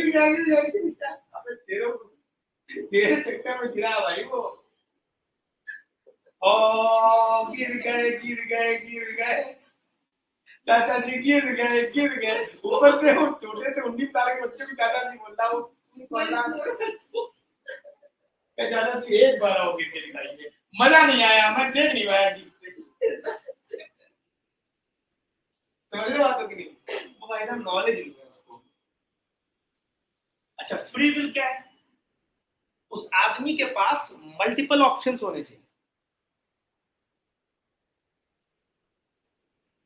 इसमें वो चूज करके वो ऑप्शन ले। अब जैसे मैं बताता हूँ, मैडम आप क्या है सर, बहुत डांटते हैं, बहुत सुनाते हैं, अचानक चाय मारा एकदम सर को फोड़ डालेंगे, है ना? अब हम क्या करेंगे? हमारे पास कोई और ऑप्शन छोड़ा है मैडम आपने? हम अपने आप को बचाएंगे, उस चक्कर में कहीं आपको लग जाए। मेरे पास कोई सेल्फ डिफेंस क्यों क्राइम नहीं माना जाता है? सेल्फ डिफेंस वाले के पास फ्री विल है, उसके पास कोई दूसरा ऑप्शन है? अच्छा, मेरे पास अगर दूसरा ऑप्शन होता है, अच्छा मैं इसको मारू या ना, अरे नहीं मारेगी, मार डालेगी। अब आप समझ रहे हैं? मेरे पास ऑप्शन होने चाहिए, उन ऑप्शन में मैं, अच्छा मैंने मर्डर किया, मेरे पास ऑप्शन था, मर्डर नहीं कर। अच्छा एक बात और, अभी कभी भी क्रिमिनल प्रोसीडिंग में आप देखते होंगे तो वो देखता है कि आपके पास ऑप्शन था या नहीं था। अगर मान लीजिए कि प्रोसिक्यूटर ये कहने को प्रूफ कर जाए कि भैया इस पास ऑप्शन था ही नहीं, इसके पास कोई दूसरा ऑप्शन नहीं था इसके अलावा, जैसे मान लो कि किसी के घर में मम्मी पापा जो है एकदम भूखे हैं, उसको पैसा चाहिए किसी तरीके से, अब उसने कोई ऑप्शन नहीं दिखाई दे रहा, उसको चोरी किया, तो अब यहाँ पर पनिशमेंट कम हो जाएगा। उसके पास कोई ऑप्शन नहीं है, उसका चोरी एक ऑप्शन था। मैं ये नहीं कहता हूँ कि उसको पनिशमेंट नहीं मिलेगी, उसको पनिशमेंट जरूर मिलेगा, लेकिन बहुत कम। उसका क्या कारण है? क्योंकि उसका एक्शन ह्यूमन एक्शन की कैटेगरी में नहीं आ रहा है। सर्कमस्टांसेस उसके ऐसे हैं कि उसके पास ऑप्शन बहुत लिमिटेड है, तब भी उसके पास ऑप्शन है। कहीं उधार मांग ले, क्या होता, सभी लोग उधार मांगे, सभी ने मना कर दिया। अगर सभी ने मना कर दिया तो एक और आदमी जीवन में किसी से भी मांगता, मिल जाता था उसको। इस वजह से उसको जो है ह्यूमन एक्शन की कैटेगरी में रखेंगे। लेकिन मैडम, लेकिन जो है फिर पनिशमेंट नहीं देंगे। आप बात समझ रहे हैं? तो ऑप्शन उसके पास जो होना चाहिए अगर कोई भी काम कर रहा है, और तीसरा वो वॉलंटरी करे। अब मैं आपको एक एग्जांपल देता हूं।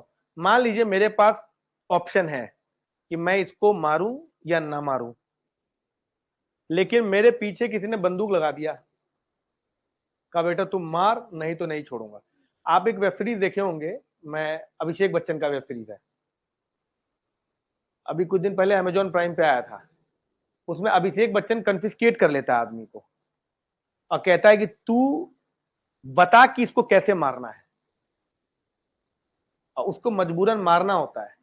वो खुद जो है सिक्योरिटी एजेंसीज में रहता है, उसे मारना होता है। तो क्यों? अब उसके पास फ्री विल नहीं है, वो वॉलंटरी नहीं कर रहा है, उसे कोई करवा रहा है पकड़ के, कह रहा है अगर नहीं करोगे तुम्हारे घर वाले को मार देंगे। देखा है अभिषेक बच्चन का वेब सीरीज? असुरा में भी, असुर में भी यही है। बात समझेगी? नहीं समझी बात को? तो अगर वॉलंटरी एक्शन नहीं है, फ्री विल नहीं है, और नॉलेज अगर नहीं, इनमें से कोई भी एक नहीं है, ऐसा नहीं कि तीनों नहीं होना चाहिए, इनमें से कोई भी एक मिसिंग होगा तो वो एक्शन ह्यूमन एक्शन नहीं माना जाएगा। इसीलिए केस स्टडी में कभी भी आपको यूपीएससी केस स्टडी ऐसा देगी नहीं जिसमें आपके सामने क्या होगा कि सेल्फ डिफेंस का हो। ऐसा केस स्टडी आपके सामने नहीं दिया जाता। क्यों? क्योंकि the moment a particular act is not a human action, उसके बाद वो एथिक्स के डोमेन से बाहर हो जाता है। अगर कोई एक्शन ह्यूमन एक्शन नहीं है तो फिर उसका टेस्ट नहीं हो सकता एथिक्स और मोरालिटी। एथिक्स और मोरालिटी का टेस्ट हमेशा ह्यूमन एक्शन पे ही होता है। इसीलिए आपके सिलेबस में वो वर्ड मेंशन है, ह्यूमन एक्शन। देखिए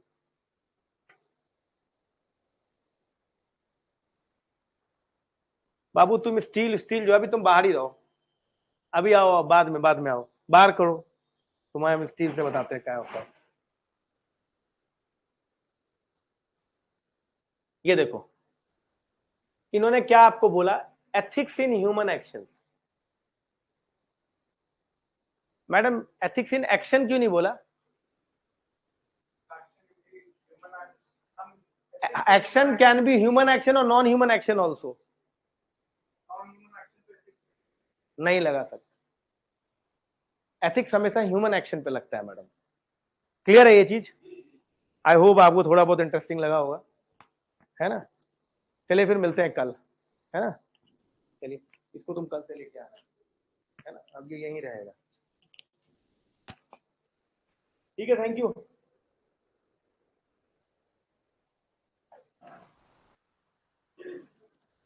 हाँ, ब्रीथ, उस वेब सीरीज का नाम तो ब्रीथ इन। बेटा बहुत वेब सीरीज देख रहे हो। प्रत्युष तिवारी, तुम आओ बेटा, you just come under my shadows, then I'll show you what are the within the shadows। और देखो बेटा, breathe into the shadows बता रहे हैं। चलो, थैंक यू।